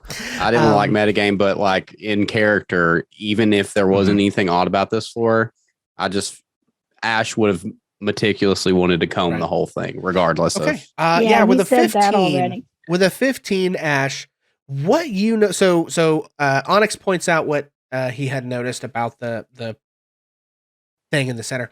You, once your attention is brought to it, notice that as well. And what you discover is you sort of like knock on it. It seems hollow, Oh, afraid of which that. is weird. Because it should be solid. I mean, it runs a mill. If it was hollow, it's going to like crack and break and fracture as the wind turns the thing. You know what I mean? Like it's just going to splinter and then crumble. You know? I don't know if you could tell me this with a 15. Is there a latch anywhere? There's not. Okay. So I don't see like any hinges or like any sort of way that this thing would open. So I guess my question is Well, it's probably like still a thing that runs up, right? Up Yes, at the higher it is. levels. Mhm. Okay, so there wouldn't be. That's a stupid question. I'm sorry. Oh no, I mean you don't know. It's hollow. You don't know what that means. If you look up, it kind of appears to continue to be the same way that it is here, further up. Like it doesn't look like it changes or gets more narrow or anything. I mean, you can only reach but so high, but so you don't know. You also don't know. You never checked it down below. You were kind of had a lot of other stuff to look at. So, Okay. but we're gonna dip out from that for just a second to go visit Cass and Onyx. So Cass, you go all the way up to the very top. And when you get to the top, you see you're at the windmill's peak. So it's sort of this like domed chamber filled with old machinery. There's not much room to move around. Light sort of slips in through some holes in the wall, and through one of those holes in the wall, you see a raven. Oh God. I still have speak with animals, right? Yeah, you would. I mean, it lasts for 10 minutes, and I don't think it's Okay. been 10 minutes of game time there. Yeah. Hello there.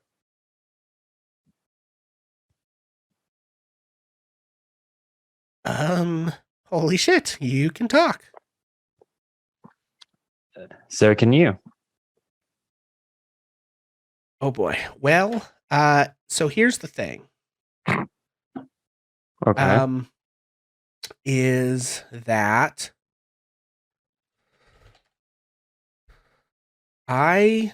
well, maybe we'll save that for later. Okay. Yes, I can talk. So I've noticed you've been following me and my friends around today. What's that about? Oh, just keeping an eye on you. For who? Make a persuasion check.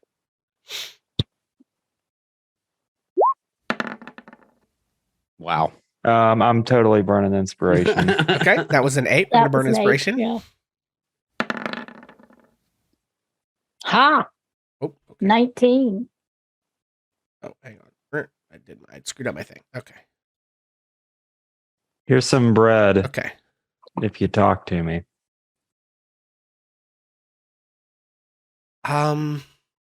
Thanks. And it sort of pokes at the bread and says, "So, I'm with the Keepers of the Feather, and What's that?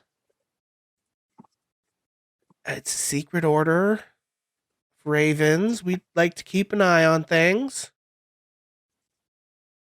and yeah, you guys seem kind of interesting. So, we just wanted to make sure you were chill." Well, I mean, we're definitely pretty chill, man. So Yeah. Hey, listen. So I can tell you a secret about this place. ooh, If you I like want. secrets. Well, there's more to this place than meets the eye. How so? Well, you see that knot of wood over there? And he sort of like gestures with his beak at this gnarled bit of wood and you can see up here that this machinery is where like the wood of the windmill, the gears lock in and it turns the shaft of the mill crank basically that spins the mill shaft all the way down, right? Mm-hmm. And on that shaft, he sort of like points his beak at a little knobbly thing of wood. Yeah, what about it? Poke it. Okay. I'm gonna go poke it. You poke it and you hear this sort of like creaking, cracking sound. And about a like 3-foot wide little opening appears in the wood. And it reveals inside this sort of like little wooden kind of basket thing. It's almost like there's a dumbwaiter inside. Oh God. Not the Not the dumb waiter. No!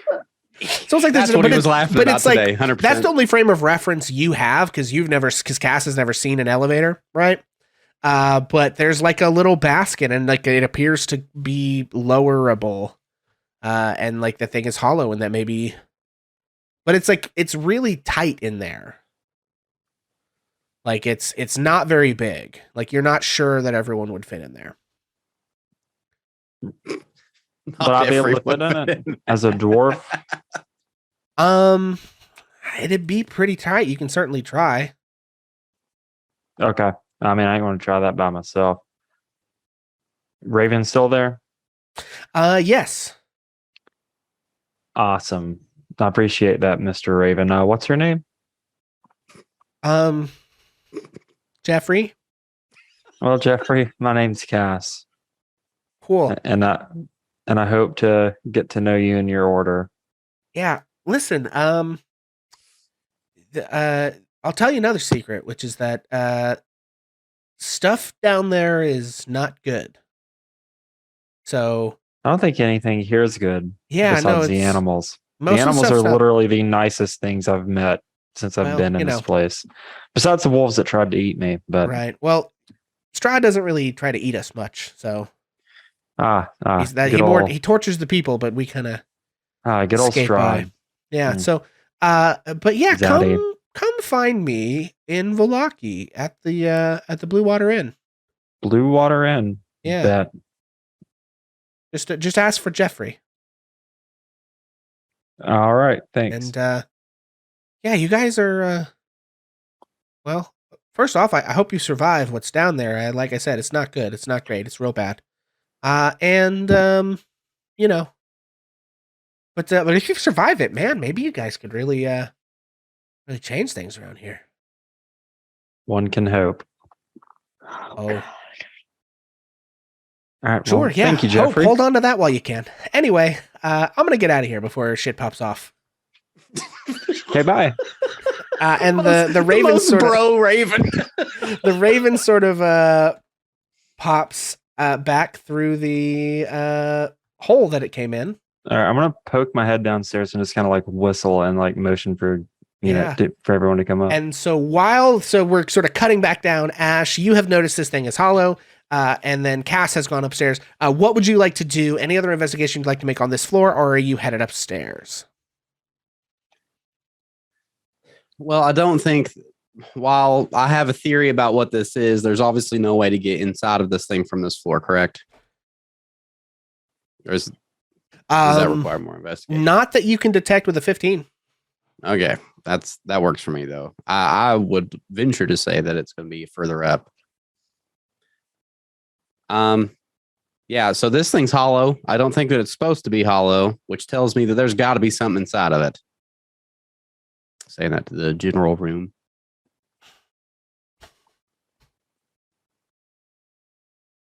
You're muted, Bonus Mom. I don't know if you're trying to talk.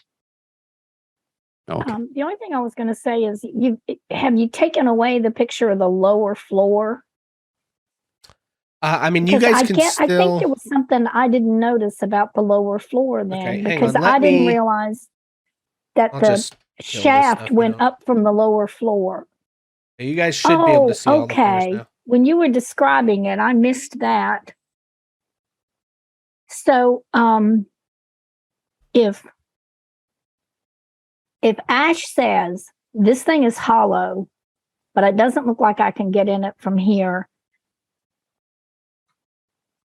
and Wanders can still see the first floor, and Wanders says, I think he'd at least go down and look at the thing to see if there was anything on the first floor about that shaft. Now that, see, when you first described it, I'm sorry, Pixel, I just didn't, there were too many people in the way or something, and I didn't know that the middle shaft went all the way up from the first floor. Okay. I didn't realize that either. Yeah. So I think Wanderers would walk back down to look at it to see if there was anything about the thing down on the first floor that maybe would be an opening. Okay. Does that make sense?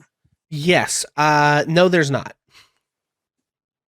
You can't get in it from down here. I'll just make it easy for everybody. Yeah, there's not an entrance on the first floor. Okay. Wanderers would share that and would probably start. I mean, he's just creeped out because those animals said that she's still here. Somebody is still there. Wanderers is just, and he's also creeped out still about the little lady, right? A little bit. He's still keeping his eye on Granny Patsy. Okay, well, I guess we go on up then. Okay, then Wondrous is going to slowly move up to the second floor and start to head over. Also, looking at this shaft. Okay, never mind. Okay. Guess we're moving up. I just tell Onyx to tell everyone to go ahead and come on up here. Yeah, I'll go ahead and put out my hand, and then I'll go and run and grab everybody else from the second floor and let them know, hey, I think we're okay up here if you guys want to join us. Excellent. Okay. Yeah, and long about that time, Cass, you stumble. You sort of stick your head down. Is there anything you guys want to investigate on the third floor before moving up and investigating the thing? There's not like something specific I'm looking for, but I would like burn an investigation check to see if I notice anything out of place. Sure. Yeah, let her And rip. listen, we're broke. I'll take anything I can get. All right. That's all I'm saying. Did Granny That's fair. Patsy go up the stairs? Yes, Granny Patsy went upstairs with you guys. Okay, then Wondrous is halfway up the stairs with more than his head, but also so he can easily duck down and see what's happening on the second floor. Ash with an at 20. That's a 27 for my nat 20 investigation. there. So you see, there's a pile of discarded children's clothing. Hmm. And you can see in the bed, it actually doesn't look like anyone has slept in that bed in a long, long time. But you do find 6 pieces of cheap jewelry stuffed in the straw mattress. Yay! That jewelry is worth 25 gold each. Okay, so I'm going to need you to shoot that one more time for me. So just add on your sheet, you have 6 pieces of cheap jewelry Cheap. worth 25 gold a pop. Okay, thank you.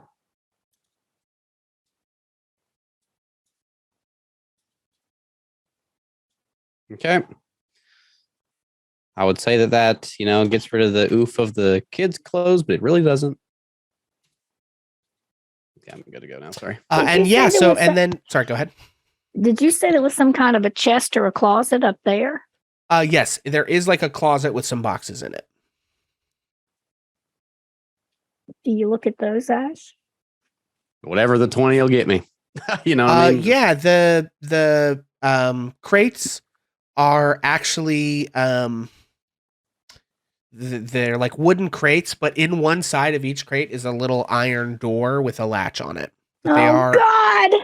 they are empty. They're empty. Okay.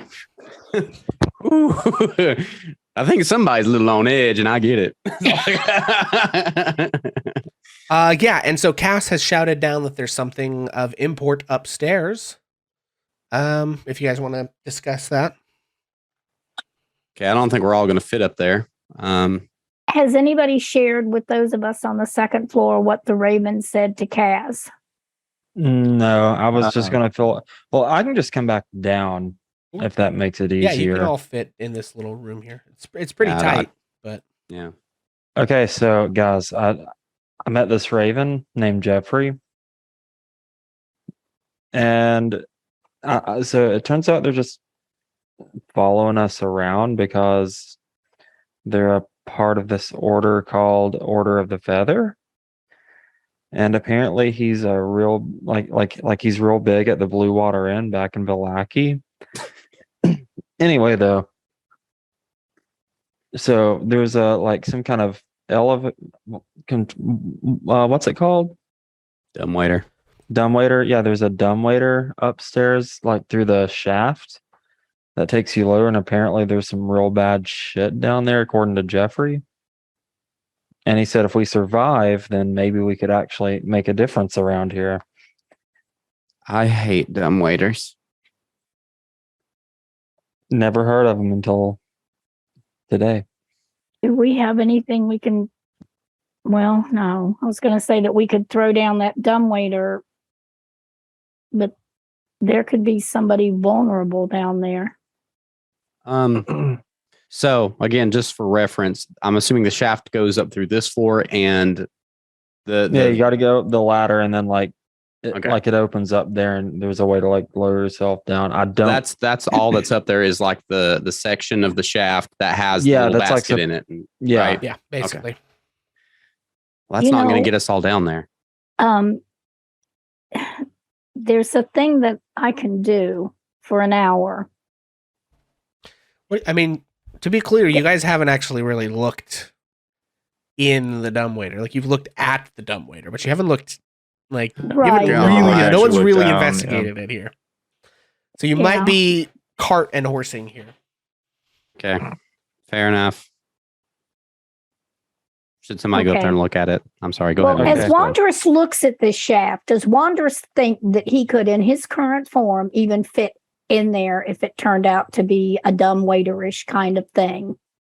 Absolutely not. Yeah, you Then 100% that was don't all think he you. was going to say when somebody said something about getting in it, was he could wild shape into something that could get in it. Okay, that was all Wanderous was going to say. Would you mind showing me this? Against my better judgment, would you mind showing me this dumbwaiter cast? Yeah. Let's just go up the ladder. Okay. I'll be right back. And I'm going to go against my better judgment. Look at this stupid thing. Okay, yeah. So you go up. Cass shows you. It had closed by the time you get back up there, but you and Cass go up I'm and gonna hit the press thing that little again. knot again. Yeah, and you hear the wood creak open, and it opens up this little hole in the side of this shaft. Like I said, it's small, but you could probably like crawl in there. I really don't want to, but I'm going to. Yeah, you duck your head down and begin to crawl in there, Can both of us fit in there? expecting that you're going to be like completely cramped and just like absolutely claustrophobic. And then you get in there and you stand fully upright. God damn it, this thing's bigger on the inside. I got Harry Potter tinted. Holy Sama? hell. It's almost like this is a world of fantasy and magic, despite all the Oh my horrible God. shit. Let them know that this is bigger on the inside. I'm going to wait right here. I'm afraid if I move that it'll go away. I'm just gonna yell back down. Hey, it's bigger on the inside. Apparently, we can all fit. Wanderous is really watching Granny Pat to see how is she reacting to what they're doing. She seems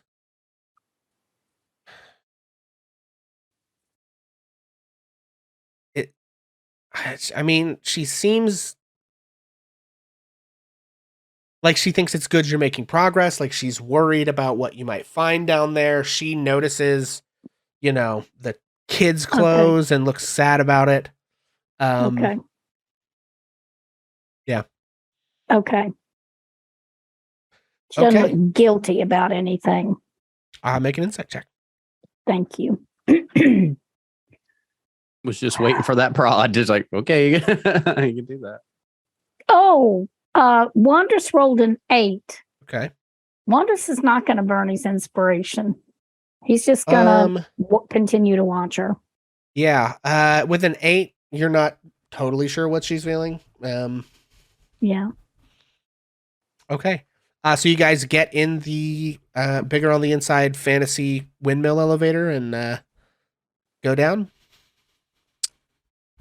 What else do Yeah. you do in a quest for greatness? Okay. Alrighty, friends. Well, we are actually going to take a real quick break right there. I don't like you. So the wooden doors creak close in front of you, and there's that weightless feeling in your stomach for just a second as you begin to descend. And we're going to take a quick break. We're going to be back at 10 o'clock. We'll take a 6-minute break here, folks.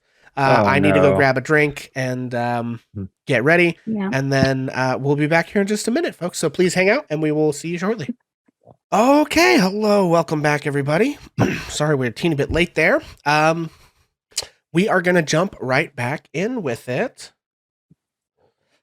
So our, illustrious heroes have made their way to Old Bone Grinder, and they are entering this elevator in the top of the windmill.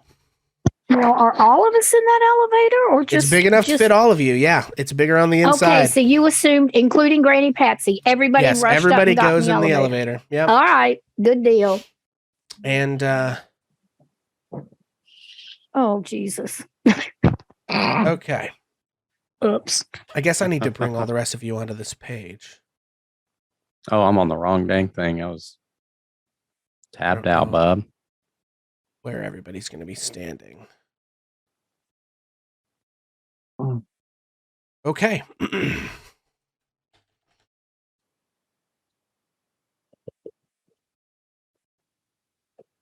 And you slowly creak down, and you're creaking down for quite a while. It's a good 2 or 3 minutes as you sort of rickety creak your way down in this wooden elevator shaft until you arrive at the bottom.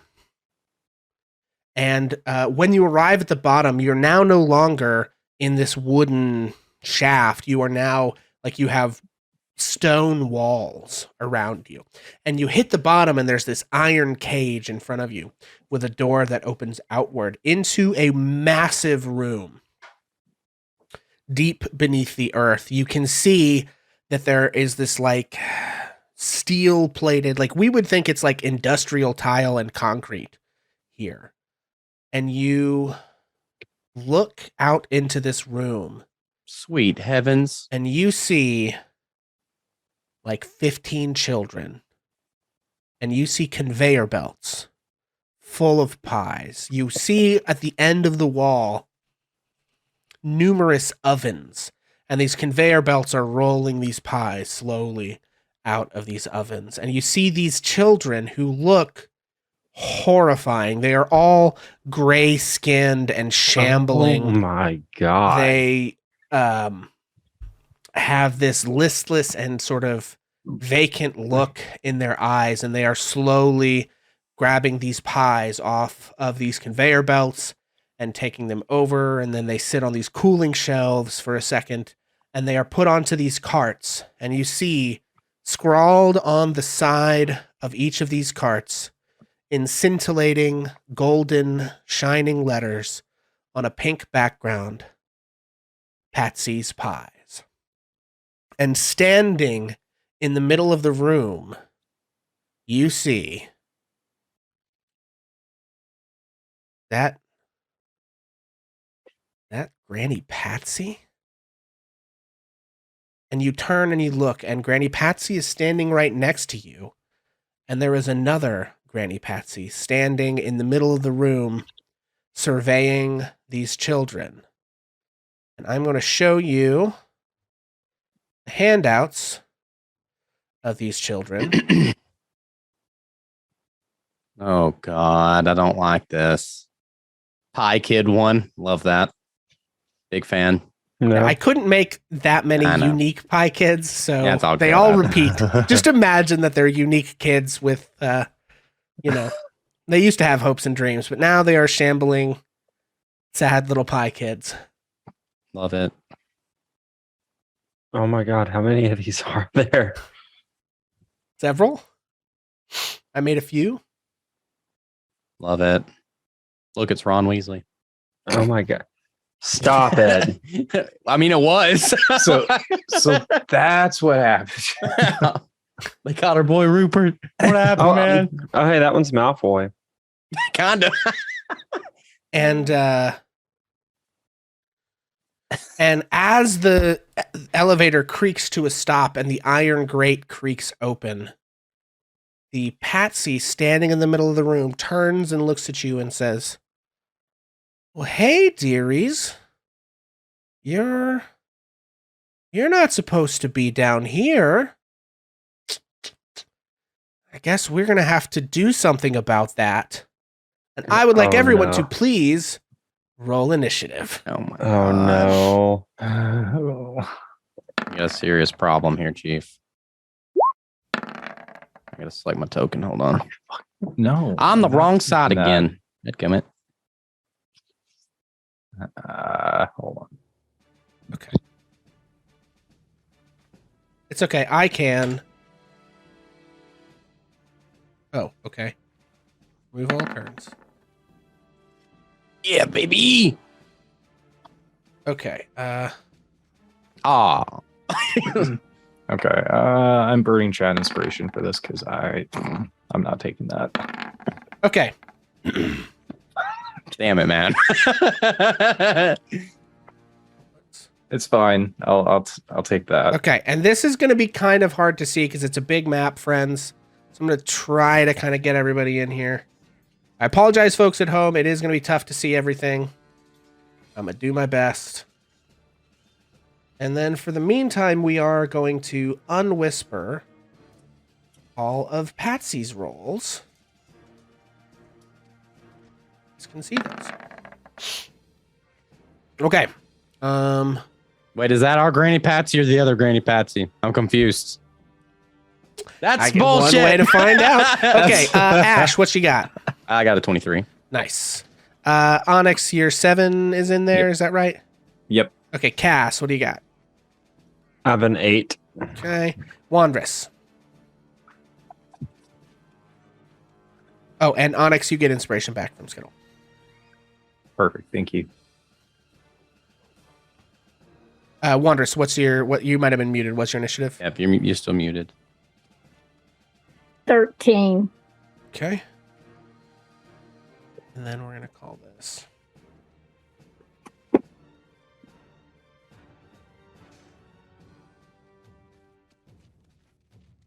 Okay. Bam. Okay, so you see this Granny Patsy here in the middle of the room, and she looks at all of you with a rather evil glint in her eye. And Ash, the children take no notice of this whatsoever. They are just continuing to kind of mindlessly go about their tasks. Ash, you are up first. What would you like to do? Okay. I have a couple things to say, and I'm going to make them quick because I know that we're in turn order. Be careful, mindful of the children. And I'm going to look at Granny Patsy and be like, I'm really sorry for what I'm about to do. And let's see here. I got to pull up my movement because it's been so long. I'm sure it's 30. Where are you at, baby? There you are. Okay. So let's do 5, 10, 15, 20, 25, 30. We're going to move to here. Oop. And we're going to pull out a short bow and take a shot at this lady because I don't need to know anything else other than she has enslaved children, and that's good enough for me. Okay. Okay. Plus, I mean, we're in initiative. I'm assuming one would assume that. Yeah, I mean, it is clear, like, the Granny Patsy that's in the middle of the room is beginning, like, you actually see her fingers elongate into these claws with long black nails, and she clearly is getting ready to, like, cast magic and come attack you and shit. 16 to hit. 16 will, in fact, hit. Go ahead and roll damage. Okay, 5.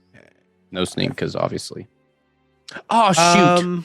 I forget my bonus things that I have. I'm so sorry. Oh, that's wrong. We'll grab it next time. Okay. Okay, so you launch your attack. And, yeah, this arrow hits. And you feel like it doesn't sink as deep as you're used to. Crap. She appears to have resistance to certain kinds of damage, unfortunately. Jesus, I'm tired of these enemies.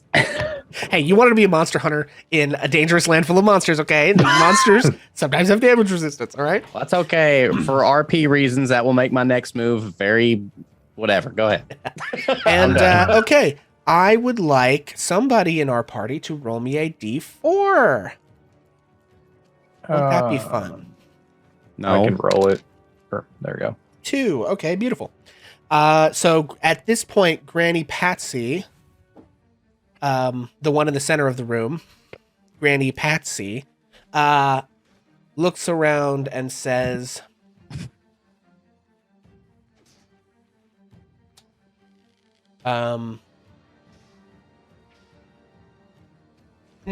Says, "Oh, dearies, I don't like to do this, but double toil and trouble, oven burn, reduced to rubble." And I'm gonna roll. Hang on.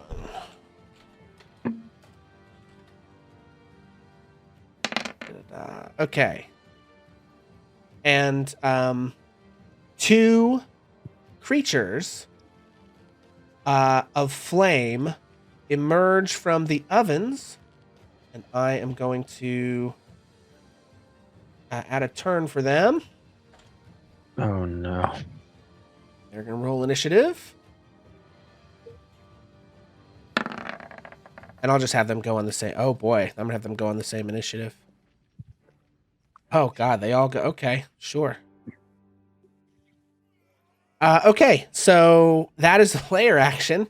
And then it is Granny Patsy's turn. The Granny Patsy. And she is going to... yeah, that's the best thing that... Well, is it, actually? Yeah, I think so. She is going to use Arcane Bolt on Ash, since you... Oh, God. So she crit. So, Ash, you take, 10 points of force damage as Granny Patsy sort of spins up this ball of iridescent, like, purple arcane energy and launches it at you from her newly clawed hand. Oh, and I don't have the turn order visible. Sorry, everybody. And, yeah, you take 10 damage. Holy shit. And she, I think, is going to... I think she's going to stay where she is. And then these creatures have their turn, because that's just how the cookie crumbles, apparently. And they are going to take the dash action and fly towards the party. Oh, shit. But they don't have any actions left to attack you with, but they sort of like... And you see, these are like these wispy beings. They're like little tiny flame elementals or something, conjured by the dark magic of this place. Wandress, you're up. Okay. Wanders wants to be able to... He was getting his move ready because everything's happening at once. Mhm. He is going to rush forward 30 feet. So that's the first thing he's going to do. Okay, whoops. He's going straight forward 30 feet, which I think is there. And that should put him in range of the Granny Patsy in the middle of the room. Okay. Yeah. And so he is going to quickly, so that he knows who she is, and hopefully to help things out, he is going to cast Fairy Fire. Okay. Which you saw I already accidentally cast it or whatever when I was trying to figure out exactly what it will do. So then she is going to be inside a 20-foot cube, and she will be outlined absolutely in violet light. Okay. She or any creature that gets into her area on the enemy side will be... Well, that's if she fails a dexterity saving throw first off. Okay. 14. So Granny Patsy, as you cast Fairy Fire, and I hate to do this to you, I really do, but Granny Patsy is going to use her reaction and say, "Not today, bucko," and she counterspells your Fairy Fire. Okay, and what does counterspell mean? Because Fairy Fire is lower than a level 3 spell, it just cancels your spell. It cancels it. Yeah. It didn't bounce back on me. It does not bounce back on you. She does have to burn a spell slot, but it cancels the effect of your spell. But she's used her reaction now, so she can't take attacks of opportunities or cancel further spells if anyone does cast anything on her. So that was movement and action. Any bonus actions or anything else from Wandress? No. Okay. Okay, Cass, you're up. I'm gonna shoot. Stop it. All right. I'm gonna use my movement to get up here online, and I'm gonna throw my javelin at this one. Okay. Yeah, go for it.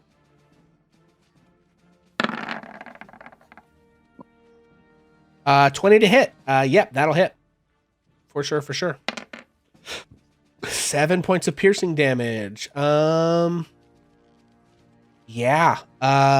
You launch your javelin and it smashes through the center of this flaming creature and just like wipes it from existence. That thing is gonzo. And this thing Good to know. 19, I think it was. Let me put it back where it belongs. Oh shoot! Did I do that again? I'm sorry. Okay. So that was movement from Cass. That was action from Cass. Any bonus action? Negative. Okay. Onyx, you're up. Okay, so let's go 1, 2, 3, 4, 5.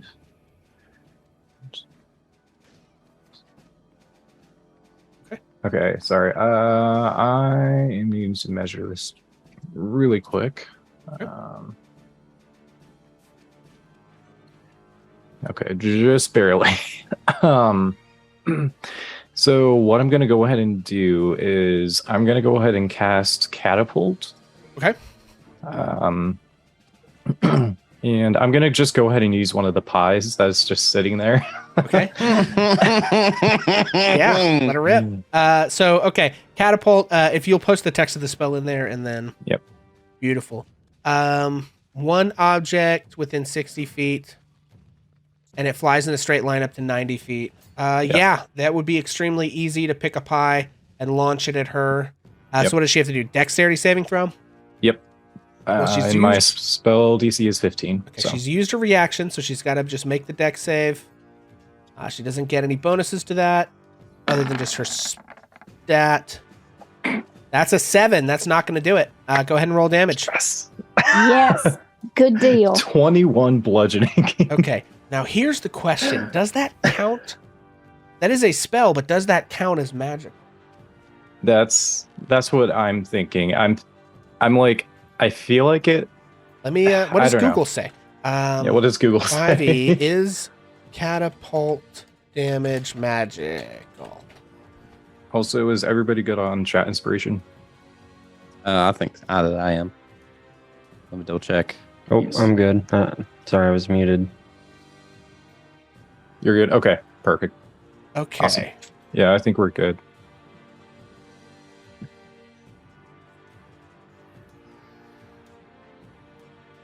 Let me down, Google. Yeah, Google's not clear. Jeremy Crawford hasn't weighed in on this. So what I would like everyone to do is to log into twitter.com real quick and tweet at right. Jeremy Crawford and ask him if bludgeoning damage from the catapult spell counts as magical for the purposes of resisting damage resistance from bludgeoning, piercing, slashing, blah, blah, blah, blah, blah. That all having been said, in this case, given that there's not a clear ruling, I'm going to let it deal full damage. Yay! Cool. So, that is the ruling, but everyone please go tweet at Jeremy Crawford on Twitter. And that is wonderful. So, as you slam this pie into Granny Patsy, her face is covered in pie. And then she sort of like begins to shake and twist. And all of a sudden, Yes. she changes. Yeah, I knew She it. no longer looks like a kindly old woman. She looks like a man with Is that a Mark Zuckerberg? small, curly, yellow hair. He has an eerily robotic face, bereft of emotion. He is tall and gangly and awkward, except... Have I made a handout for this guy? I think I need to make a handout for this guy. Stand by. Zark Muckerberg. Oh, no! where is he? Where's our boy? I was. Oh. Okay. I've One got second. a personal vendetta if that's who this guy is. All I've got to say. On my way. Oh, we're just gonna do this. Okay. And yes, you do see. Any Patsy question mark? You do see, and he has these long. He still has these long clawed fingers, but it is this blonde-haired, blue-eyed freak robot man. Extremely gangly and awkward, weird, emotionless face, and he says, "Now, I don't know why you've come down here. We are just trying to increase shareholder value." Oh, I hate you so much. If it weren't for me, these kids would be living on the street. Give me just 1 second, bear back. Yeah, and so after sustaining a certain amount of damage, this creature is forced to take his real form as the hag known as Mork Zorkerbjorn? I don't know. Oh my god! I'm okay, so mad at you so right now. anything else from Onyx? I don't think I have anything else that I can do as of right now, so yeah, that'll be my turn. Okay, so Granny Patsy rushes up to the rest of you. And let's see.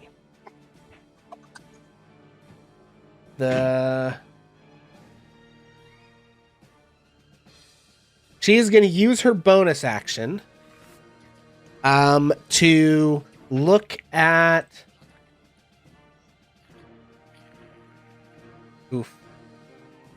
She's going to use her bonus action to look at Ash and say so she just kind of like catches her eye. You like look behind your shoulder and she just gets kind of a stony glint in her face and says, "Give him hell, kiddo."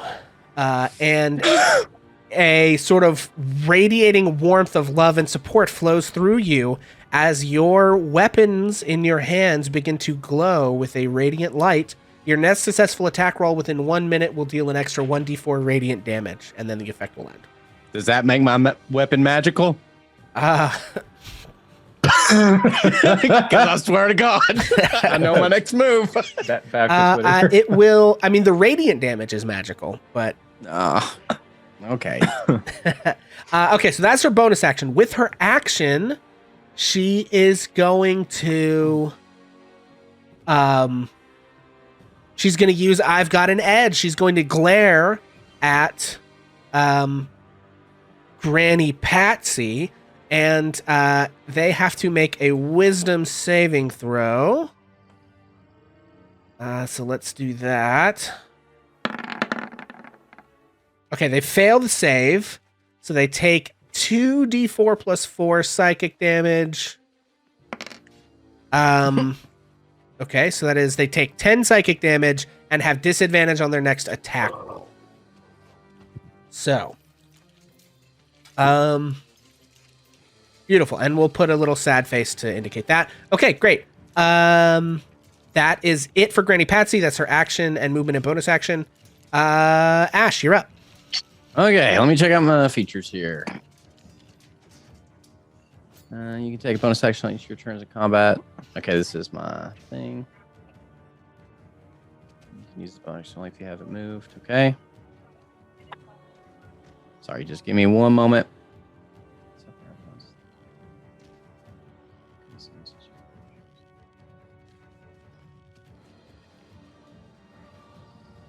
I'm just glad my icon looked enough like what I wanted it to look like. That you guys figured out what I was doing. I called it. That was fantastic. So, just to be perfectly clear, I'm worried that if we don't take out the Zuck first, they're just going to keep spawning in ads. Yeah. All them ads. Yep. But I don't think that I can do much to. God knows I can't do much to the guy. Let's be honest. So I guess we'll just attack the little flame imp here. Okay. With our sword. If this just takes my bonus action, I would like to use Insightful Fighting. It will be a Deception check from the thing. insight from me, deception from them. You know, they don't have real high charisma, given that they're a weird little ball of fire. I've got a 24 on my insight, so please. You know, the by all funny thing means, about roll. the number 24 is it's higher than 0. I've Excellent. learned. Okay, this means I get sneak attack damage on it, basically. Yes. 5, 10, 15. So we're going to go ahead and boop. So not only do we get sneak attack, we also get the D4 of radiant damage. You get the You'll D4 love of to radiant see it. damage. Yep. Assuming that we hit the armor class. Of course, I'm getting ahead of myself. And this is also my silvered short sword because Onyx has my other one. Okay. 16. I'm like 90% sure 16 hits. Yes, 16 hits. Okay. With a boop with that, we've got 7 and 5 for 12, then Okay. plus a D4, right? Yep, plus 1d4 radiant. I might get fasted this one day. I apologize. And take another 4 points. I just annihilated this Yep. thing, and I feel really bad about it. Yeah, this thing just like whiffs into smoke immediately. Okay. Excellent. All right. Anything else from Ash? You You have more movement if you want to use it, but you don't have to. Okay, so 15. You know, would I get cover from this? Yeah, you could duck and get some cover from that. So I'm gonna go boop, and I still have 5, but that is what I will use. Okay. Okay, so I would like I don't want the somebody. Zuck to Zuck me. I would like somebody to roll me a d4. I did it last time. Yeah, I'll roll it. That is 2 more. I would like somebody else to roll me 2 d6s. I got Oh it. God, Wait a minute. I got it. You got it I'll already? take whichever's Okay. first. Okay. Did you Okay. do it? Yeah. Did Ozzy roll It it? was Okay. Yes, we 8 got it. total. Okay. Stand by, everyone.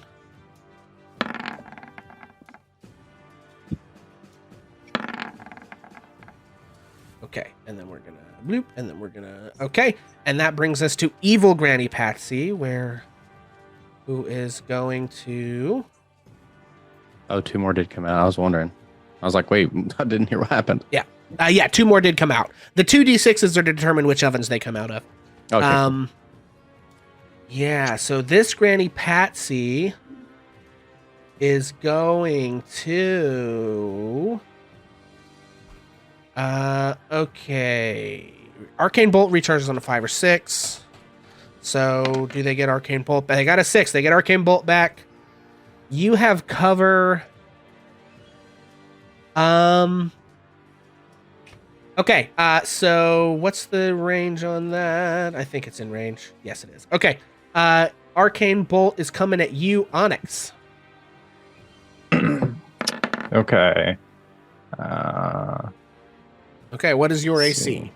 AC. Sorry, you guys can't see a bunch of this. My AC is 11. Okay. That is going to hit.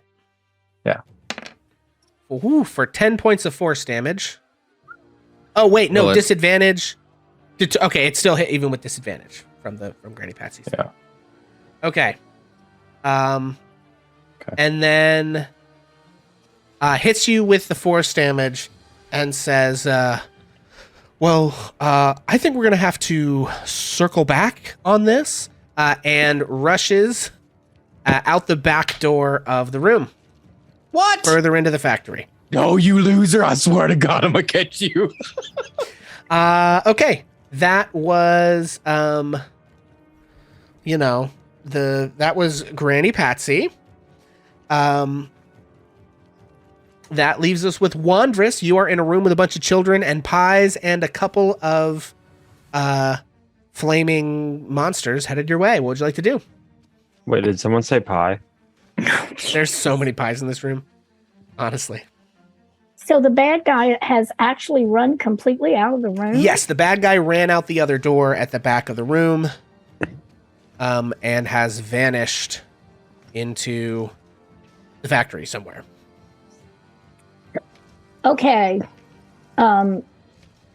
Wanderous is going to shout to the little children as loudly as he can and say, "Get out of here. Go up in that basket." Like that he could free them and they'd run away. Okay. And he's going to, feeling that that's where the real danger is from Mr. Zuckerberg, he is going to run, he's going to dash. I'm just trying to see how many feet that is. 60 feet. He's going to move 60 feet, which will put him right there. Okay. Okay. Well, I've already lost that, but anyway, I got you. I'll get 60 feet there. out. Okay, 60 feet. Boom. Yeah. Thank you. Okay, so that is your movement and action. Anything else from Wanderous? No, just that he shouted to the children to get out. Okay, well, that brings us to our wisps. This one first. Flies up to Wanderous. Sure. You know what? You know what's lucky for Wanderous? No, it can't. It is going to dash, Wanderous, and occupy your space. And when it does, it needs to make an attack roll. It can do that even though dashing? Yes, because it's more like a flame elemental entering your space, but it only rolls a 7, so it does not successfully pull it off, so it actually bounces back. It tries to use its flame tackle ability to light you on fire, but you dodge out of the way, and it is sort of rebuffed. And then this other one, I don't think can reach you. Well, it has a dash too. Yeah, it's going to try the same thing. Come on. There we go. Okay, what's your armor class? I believe it was 13. Okay, so that does hit. You take 3 points of fire damage, Wanderous. Okay. And you are lit on fire. Okay. Oh, actually, wait, Wanderous no. You need to pees make a himself. dexterity saving throw. Oh, Sorry, there's a lot okay. of steps to this move. It attacks you, and it does fire damage, and then you make a dexterity saving throw. Dexterity. There we go. I rolled a 20. 20. That does save. You are not caught on fire. So this thing burns you a little bit, and it is still like above your head, kind of in your square, sort of flying in your space, but it does not manage to catch you on fire. That is both of our oven wisps, and that brings us back to Cass. Let's see. I'm gonna do my movement. 1, 2, 3. Yeah, honestly, I don't know what the range of my javelins are. I believe it is 20 by 40 or 60 feet. What does it say? Okay, it doesn't say there. Let's take a look. Okay, javelins have a range of 30, 120.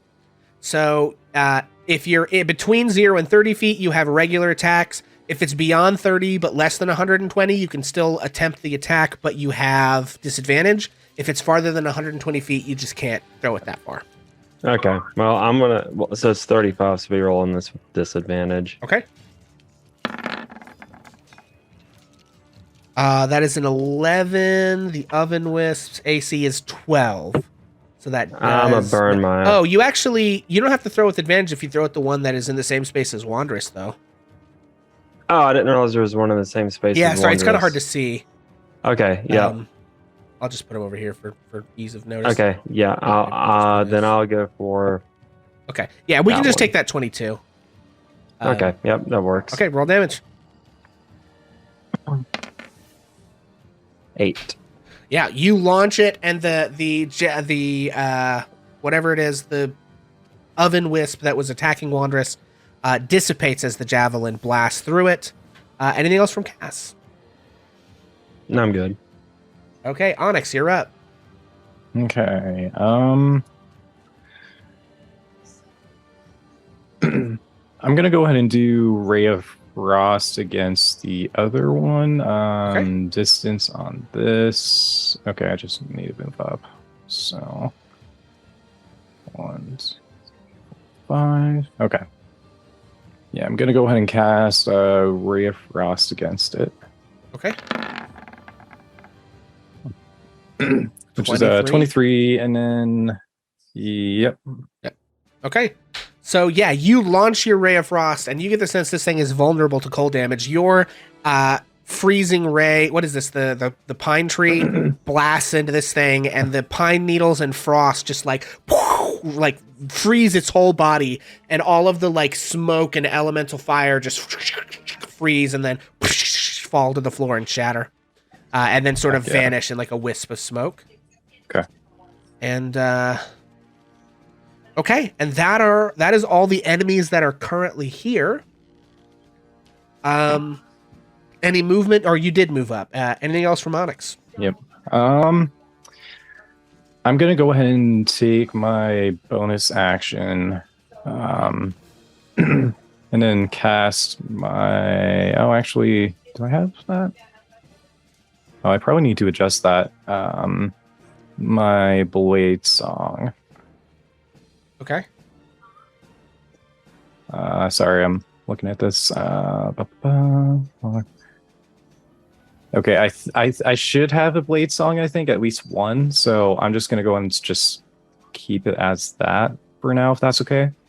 Because yeah, you can use the feature a number of times with your proficiency bonus. You regain them all on a long rest. So gotcha. Okay, yeah. So yeah, that means I have 2. So okay. I'll go ahead and use 1. And then that'll boost my AC for a short period of time. Okay. Well, let me just go ahead and ask this. You guys are in an basically empty room with all these children. Is your intention to just chase through the door, or are you going to try and stop and interact with these children and pies at all? Because if you stay in initiative order, then staying in the Blade Song's probably fine. But if you guys are going to stop and talk, and I'll let us make that decision in a kind of meta way. Wondrous hollered at the children. Was there any reaction? Wondrous, make a spell attack. So whatever your spell casting plus your proficiency bonus. So it's going to be like 2 plus whatever your wisdom modifier is. So roll a d20? Yes. Is that what you're saying? Just roll a d20? Yep, roll a d20. Okay. I rolled a 17. Okay. My spell cast ability, my attack bonus is 6. Okay. So that's pretty high. That's 23. Okay. Yeah, you yell at all of these children, and you notice that they're like, they up to that point had just been completely focused in on moving the pies, basically. But as you yell at them, there's this sort of like power that infuses your voice with your kind of just raw, like druidic focus and wisdom. And you sense an energy in the room shift, and you sort of like your voice locks into this frequency, and you see all of the kids turn and look at you, and then slowly begin to shamble towards the elevator. Okay, then I tell you what, I know what Onyx, God, I can't even know my own name. I know what Wondrous would try to do. Okay. Okay, Wondrous's plan is to continue to follow Mr. Fuckerberg. He would look at good Granny Patsy, knowing that she looks like the person that was controlling them, and he would say, "Help them get out of here." Help them get out. She says, "I want to, kiddo, but you guys are going to need me." Okay. Then Wondrous is still, even having heard that, he's going after the guy. Okay. But so it is still Onyx's turn. We're going to stay in initiative then. Yeah. So if that's the case, like, I'm probably just going to go in and try to help the kids out, because I'm not really that useful as of right now after getting hit. So I'm going to go ahead and just try to take care of the kids and try to shuffle them. So scratch the bonus action, Blade Song. Gotcha. I'm going to go with Wondrous. Okay. Okay, I'm just gonna give you some advice, guys. Don't split up right now. This is a boss fight. I've seen it. Under no circumstances. I've seen his face, and I was like, "Don't do it, man." I was like, "That's bad." But I didn't want to be that guy either. I don't want to stifle the roleplay aspect of it, but it does. I'll just tell you, it doesn't get easier as you go through the other doors. We've had a pretty good time. But that's what I mean. If you guys want to stop and say, "Hey, it's more important for us to deal with these children here right now than to rush through that door," then we need to do that as a group, right? Yeah. Or like, and I think you guys have been working together long enough to know whatever this deal is, you need to present a united front, right? So like if you separate and some of you go in the next room and some of you don't, we're back in the death house and shit's gonna go wrong. And I think you guys, like, I'm having this conversation with you as a DM, right? But like, I think your characters would understand that, right? So Yeah. So Patsy is just gonna dash up. Okay.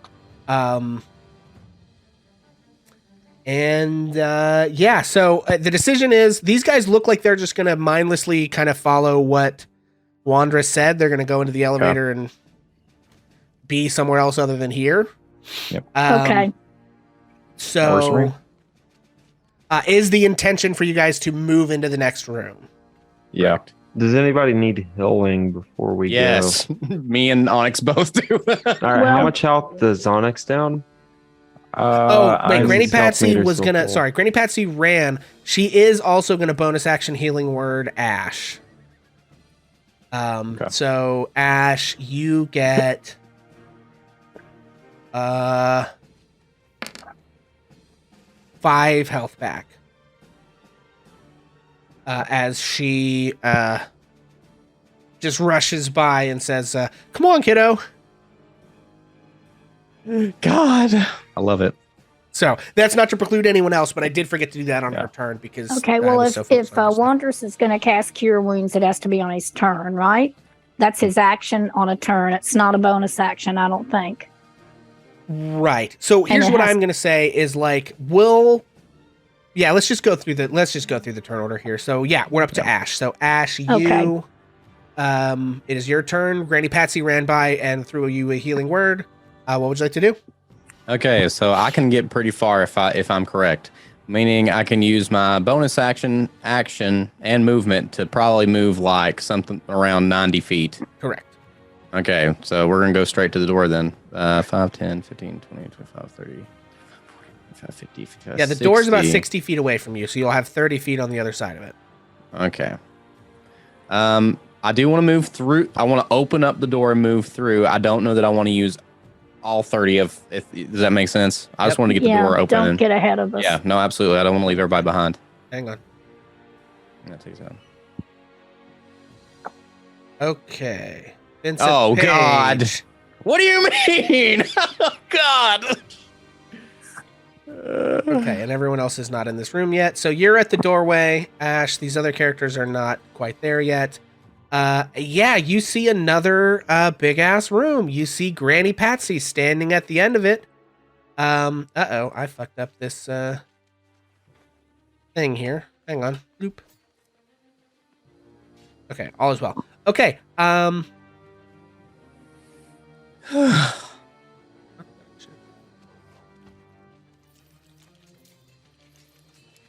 And you see in here, you see a bunch of children, and this is like alchemy and baking mixed together. So at the end of the room, you see these vats with this pipe like coming into them, and this weird bluish greenish substance is like roiling in these vats, clearly being pumped in by whatever pipes these are.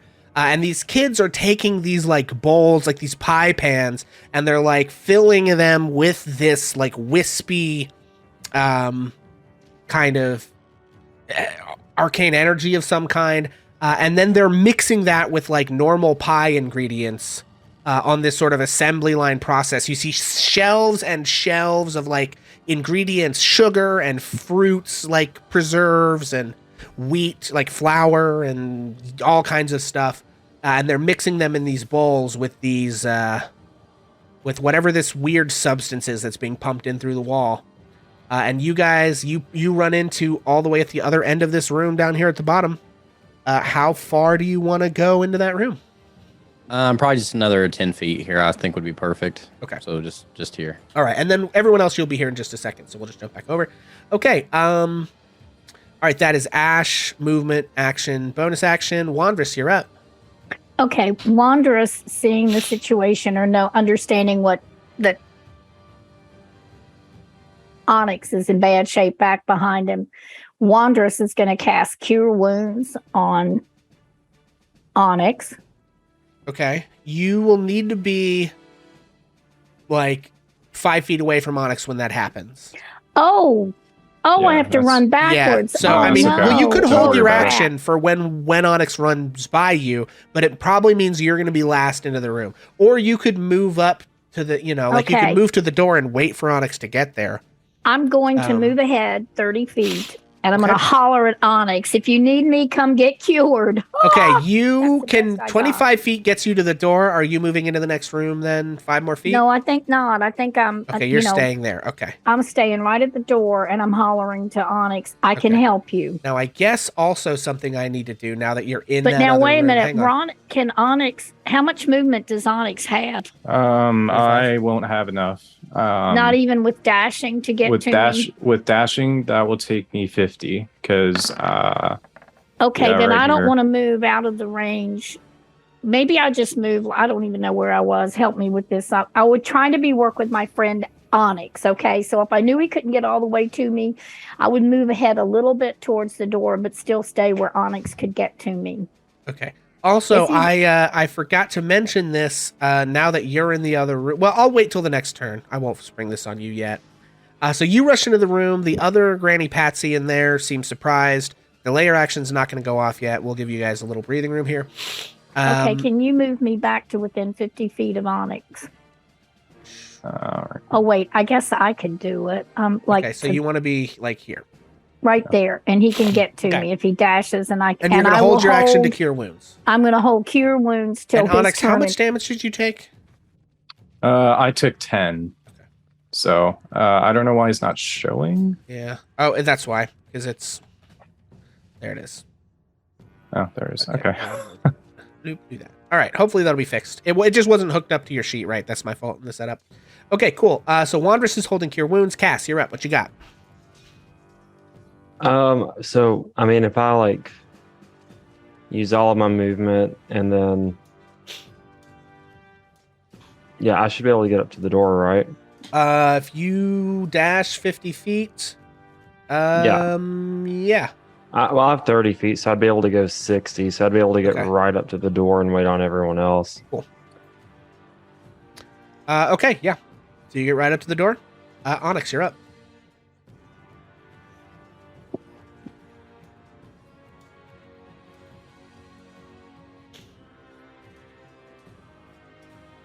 Oh, Onyx, you're muted. Oh, yep. Sorry. I'm gonna go and get up right next to Wanderous, and then I don't really have anything else at this point, so I think I'm just gonna stick there for now. Well, and that Okay. was dash anyway, right? Okay, Yep. so I didn't mean to hit hidden step. Ignore that. All right, so I don't think I've ever even actually used Cure Wounds in this thing. I'm trying to see. So I was ready. I was just waiting for him. I reach out and touch him, and do I hit the Cure Wounds thing to make it go, or do I actually roll the D8? You hit Cure Wounds. It's probably going to ask you what level you want to cast it at. You know how it does that pop up that sometimes Okay, is I'm underneath doing or it at whatever. level 1. What did he get? I lost the Looks like 9 hit points. 9. So you get 9 of your Yep. points So that's back. perfect. Yeah. Okay. Beautiful. Okay. And so that's Onyx. You've moved and dashed. That brings us to Granny Patsy. She is going to move. And then... excuse me, on the next page... She's going to move up to right behind you, Ash, kind of. Okay, and that brings us back to Ash. Ash, you are not totally alone in this room. Granny Patsy's here. Okay, wait. She's moved and she's actioned. She is going to use a bonus action, though. The bonus action she is going to choose to use on this turn is...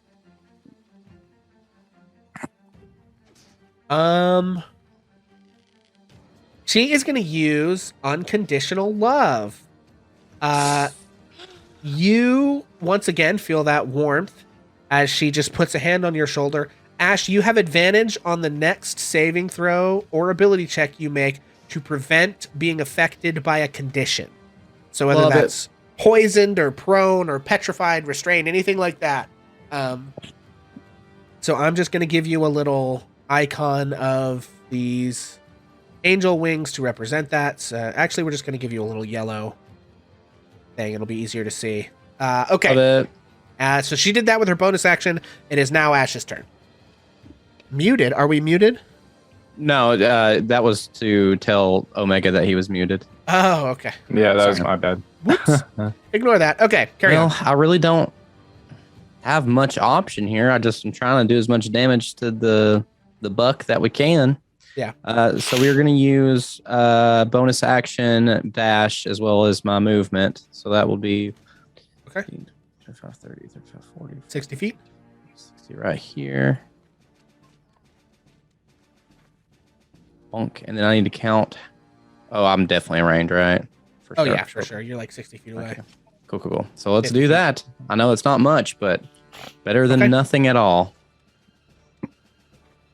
And we'll take a short bow shot. That is a 8. Well, Yeah. any inspiration, or are you just going to let that ride?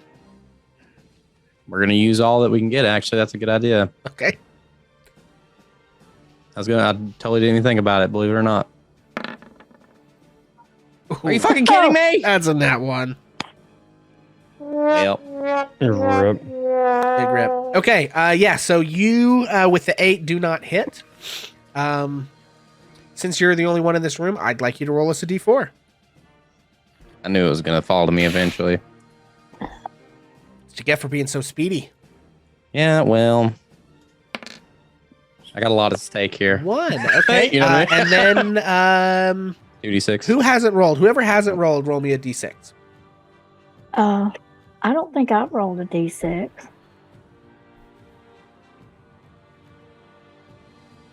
I got a 4. Okay, Ash. Crawling out of one of these vats is this sort of gelatinous creature. As again, Granny Patsy, who looks like Granny Patsy again, and also is completely undamaged, looks and says, "Kiddos just don't know how to behave." Nope, she doesn't say kiddos. You dearies just don't know how to behave. I was a little concerned Sorry. for a moment. My Like, bad. No. In case you didn't catch on, there's a linguistic tick here. I think everyone's found it by now. And she says,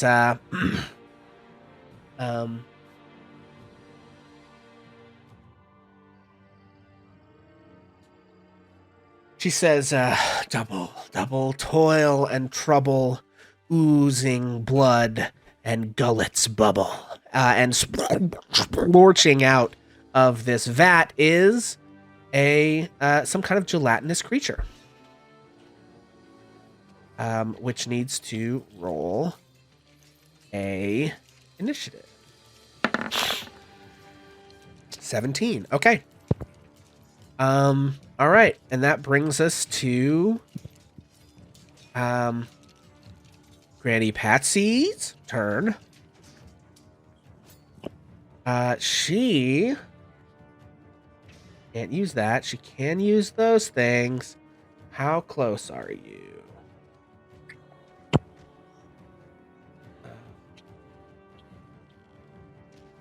Let's see.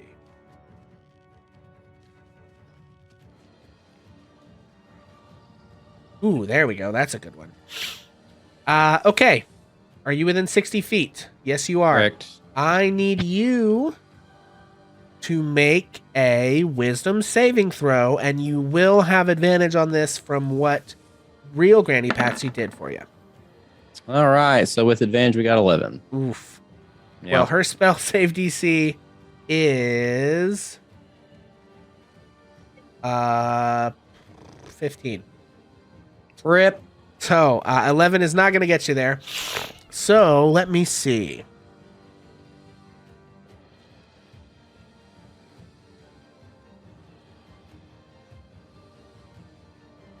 Stand by. You know what? I want you to roll me a D3. Oh, lordy.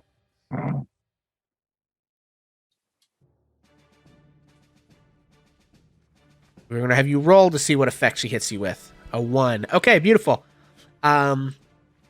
She says, she looks at you and says, if I may, if I might, meet my eyes and let them bite. And her eyes go black and bore into your skull. And Ash, you fall asleep. Damn it! And then she moves 30 feet towards you. Oh, no. And then this thing moves, sort of splorches along the floor in your direction. And that brings us to Wandress. And I'll just let you guys know, I'm going to give you, since everyone should be close enough to get through the door, this is going to be our last round and we're going to end. So just so everyone kind of knows, this is our cliffhanger for this week. That whatever you're doing in this turn is going to be the last thing you get to do before we have to wait 2 more weeks. So, all right, Wandress, you are up. Okay, I'm going to move. I think 15 feet gets me to the door. I need to, before I would rush in, I think I would I want to get far enough to be able to see what's happening in the next room. Okay. Before I make any decisions. All right, there you go, Wandress. So you are at the door. Okay. Cass and Onyx are not really there, obviously. Okay. You can see Ash has sort of stumbled and fallen asleep, kind of. So Okay. Ash, you were racing forward, getting ready to battle, and then you just sort of slumped down onto the ground, sleeping peacefully. And I think you're sleeping, but your eyes are open and they are black, just like Granny Patsy's. Question mark. Okay. Wandress has just raced in here and, is as quickly as possible assaying the situation. And in the hurriedness of that, I think that he wouldn't have time, even a moment, to think about a spell or whatever. So he is just going to whip out Visor and take a shot, I think. Okay. That I'm in enough range to aim. You are in 85 feet of the Granny Patsy and 75 feet of the gelatinous thing. I think that Wanderers is aiming for Granny Patsy. Okay. So if he can do that without it being a disadvantage at 85 feet, I think that's what we don't know, do we? Is it a light crossbow or just regular crossbow? Yes, it's a light crossbow. Okay. Hand crossbow, light crossbow. He's going to hit whoever he can Okay, hit. your range is 8320. So if you're going, unless you move more, because you do have more movement. Okay, I will take the rest of my movement running you forward. moved, what was it, 25 feet or? It took me 15 feet to get to the door. Okay, and so that is your movement. I think I have 30, so I can go you are 50 now within feet 70 feet. forward. Okay, make your attack with Thither. Okay. Sorry, these maps are so big, guys. I know it's hard to see what's going on. Okay, that is a 10. Would you like to use your... Yes, I'm going to use... I Inspiration. have DM inspiration, so I'm going to use my DM inspiration first. Okay. Oh, no, wait a minute. That's wrong. I'm going to use chat inspiration. I'm sorry. Sure. I wasn't thinking it through. Yes, I will use my chat inspiration, and I will whip another roll. Okay, that is a 23. 23 hits. Go ahead and roll damage. 10 piercing. Okay. Did it look like it did 10 piercing? Thither's not magical, is it? No. Okay. No, it did not. It looked kind of like when Ash fired that weapon, like it hurt, but it didn't sink in as deeply as you would have normally expected. Okay, so now Wanderous knows. Okay. Okay. I don't know what I did with my... There it is. Okay, so that's Wanderous. Cass, you are right at the doorway. Let's go ahead and just bring you over onto this map. Alrighty.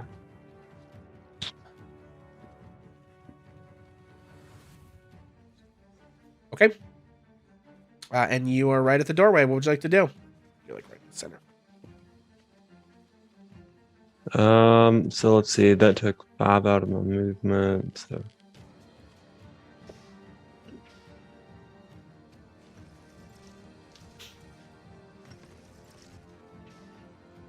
and how far is it? Okay, so that's 50. Okay, 50 or 60 feet away, depending on which one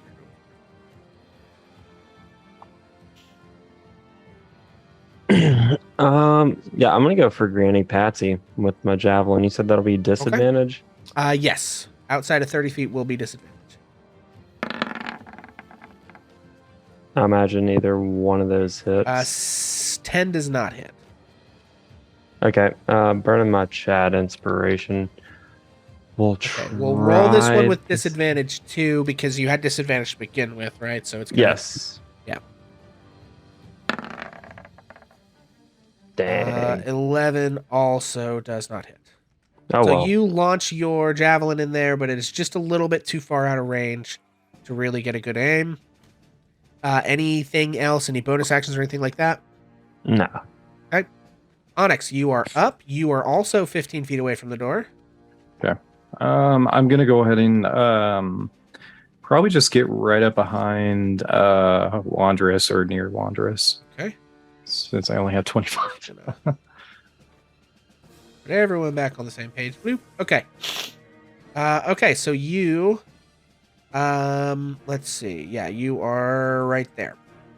Cool. Okay. Shoot, I don't think I have any spells I can reach. So Let's see. She is 75 feet away from you, so yeah, I currently do not have. Oh, actually, no, I lied. I'm gonna go in and use magic missile. I think. okay. Well, and Or good no, for never mind. you. You are out of counterspell distance. No, go ahead. Sorry. Yeah, I think it's I'll do magic missile and Okay. then roll that. Yeah. So Where did that roll go? 3d4 plus 3.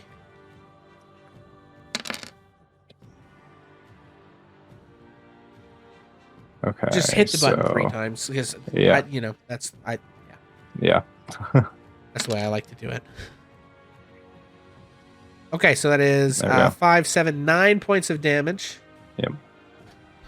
Excellent. Okay, that is Onyx. Granny Patsy is going to... That's not the right Granny Patsy. That's the one we want. Okay. So Granny Patsy is going to race forward 30 feet towards Ash.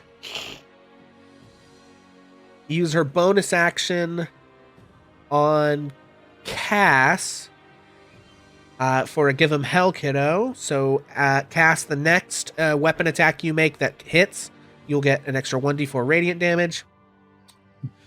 And then she is going to use I've got an edge again. I think that's the best thing she can. Oh no, it's not. No, it's not. Let me hang on 1 second. She is going to cast Bless on Ash. Make this pink. On Ash, Wandress, and Onyx in this case, because she just did something for Cass. So she sort of just like folds her hands and kind of like says a little prayer, and you are all blessed. And that is where we are going to end our session this evening, What friends. does the bless give us? Bless gives you plus a 1d4 to attack rolls and saving throws, not skill checks. Nice. Attack and saving. Thank Yes. you. I Oh wanna no, make and she a note. casts Bless at level 2. I think I wrote that on her sheet. Stand by, everyone. I did. She actually can get all of you. So you are all blessed. So Cass, you have Bless and you have Give Him Hell Kid. So Nice. okay, all right. Well, there we have it. What a wild time. You are in rooms full of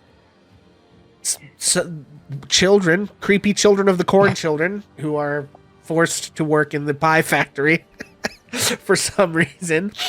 And you have found the imposters who are impersonating Granny Patsy. And they are quite dangerous. Ash is in a rather precarious situation. Ash is very close to these enemies. Your friends are far behind, and you are unconscious, and God knows what's going to happen to you next time.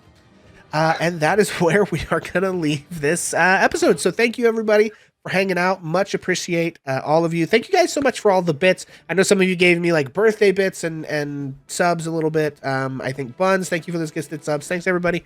And we are going to do our usual sign off. In the meantime, if people would do me like a humongo favor and help us find some people to raid, that would be delightful. And meanwhile, we are going to go through our usual outro. So if you would just remind everybody who you are, where you can be found on the internet, and who you played this evening. And we're going to start with Vincent Page. Hello, friends. I am Vincent Page. I played Ash Fireforged, and apparently I have narcolepsy, which is very fun. Yeah, if you guys want to come hang out with me when it's not the Curse of Strahd night, I'm here on Twitch at Vincent Page. And God knows we're going to play more God of War. So, that's where I'm at. Huzzah. Omega. Hey y'all, my name is Omega. I play at Onyx Montarik tonight. You can find me on TikTok, OmegaMT42. I have been a little short to post on there as much as I'd like, but I hope to do a little bit more here soon. But this is where you can find me, and here every other Friday. Excellent. Ozzy. I'm Ozzy. I play Cass Amblecrown, and this was fun. I'm glad we could finally get to the bottom of who's making all these pies. Yes, indeed. And it's Zuck. It's always Zuck. Yeah. Well, is it only Zuck is the question. Bonus Mom. Hi, I'm Bonus Mom, and I played Wanderess, the Circle of Stars Druid, and I birthed Pixel into this world. And if he keeps using me in weird ways to be good people and bad people, I'm the one that can take him out. I will be playing with Biorvio, and I put that in chat on his Twitch tomorrow morning at 10 Eastern Time. And I will be doing a tutorial chat with Nerdy Teachers Sunday at 4:30 p.m. where we're going to make characters together and work on backstories. If you can't catch them, that will all be on Twitch and a podcast. I really do plan to tell some Pixel stories over the next several days, so stay tuned. Fun times. Well, I am the aforementioned Pixel, and tonight I was evil Bonus Mom and not evil Bonus Mom and a bunch of, sad little children. And a raven and some frogs and a chicken or two. Really quite the range from me today. And what a fun time. Thank you guys for hanging out. I can be found here DMing games on Ages of Ainor. Next week will be Region of Bedegar, and then the following week is a bit of TBD on this, because I actually want to talk to you guys on if we should do, it's like Black Friday, and I don't know if we want to do that on that day or scoot it to Saturday or what we want to do. We'll talk about that. Pay attention to our Discord and socials, and we'll let you know when we're doing the next episode of this business, and I'm sure VP will announce it on his streams when we decide what we're doing with that. But also you can find me on Discord with it's actually the Bonus Moms Tavern Discord. I think I said that wrong earlier. Where if you have not joined that, you can join that. We play D&D games over there. We do all sorts of stuff that is very fun. We have a great community of folks. We talk about video games and crochet and food and everything. It's a good time. So if you haven't joined that, please join that. Come hang out with us. Love to have you. And I also stream here on Twitch at twitch.tv/HammerPixel, where I play video games and spout nonsense, and it is what it is. We have a good time whenever I get the gumption to actually get around to streaming. So... that having been said, it's been suggested that we raid roll for damage. They may be ending. Oh, okay. Stand by. If they are ending, we probably should raid them. I have some folks Sorry that about are. that. Oh, that's okay. Let's see. I guess I can start looking at some folks. Well, there's Igor's Lair. Yeah, Igor is live. Who is the Nightshade Mandy's live? 33 They're playing TTV. Dungeons and Dinglings episode, whatever. Long Lost Lore is live. That's a lot of horror stuff. We got some Viking D&D going on. I don't know if that's interesting. It might be. Who is Oh it? hell yeah! I'll put it here for you. It looks like they're still going. Otaku Wire. Okay. Viking D&D. They've been up for almost 3 hours, but yeah, sure, let's do it. I'm with it. Okay, friends, so we're gonna raid Otaku Wire. Thank you so much for hanging out. As always, we appreciate you guys hanging out for this absolutely bonkers crap that we do on Friday nights. It really does mean a lot to us that you hang out, that you're so generous with the subs and the bits and everything. And, of course, just the time hanging out with us and enjoying this wild little story that we're telling about, you know, gothic horror and fantasy capitalism. It's a great time. And childbirth. Don't forget right. the childbirth part. And, you know, Gruesome, labor, really, painful, actually, a lot of that, hours too. and hours. um, Resulted in a C-section. Yes, Okay. they had to pull him out. I might have to mute you here if you if you don't let me finish my thing here. Anyway, thank you guys for hanging out. We're gonna go raid Otaku Wire after the song plays, so please stick around for that. I'd love to send them a big old raid, and we will catch you guys next time. In the meantime, please do me a favor. Until the next time that I see you, please be a little more kind to yourself than you think you deserve, because I promise that it is not actually more than what you really deserve. Thanks, everybody. Bye.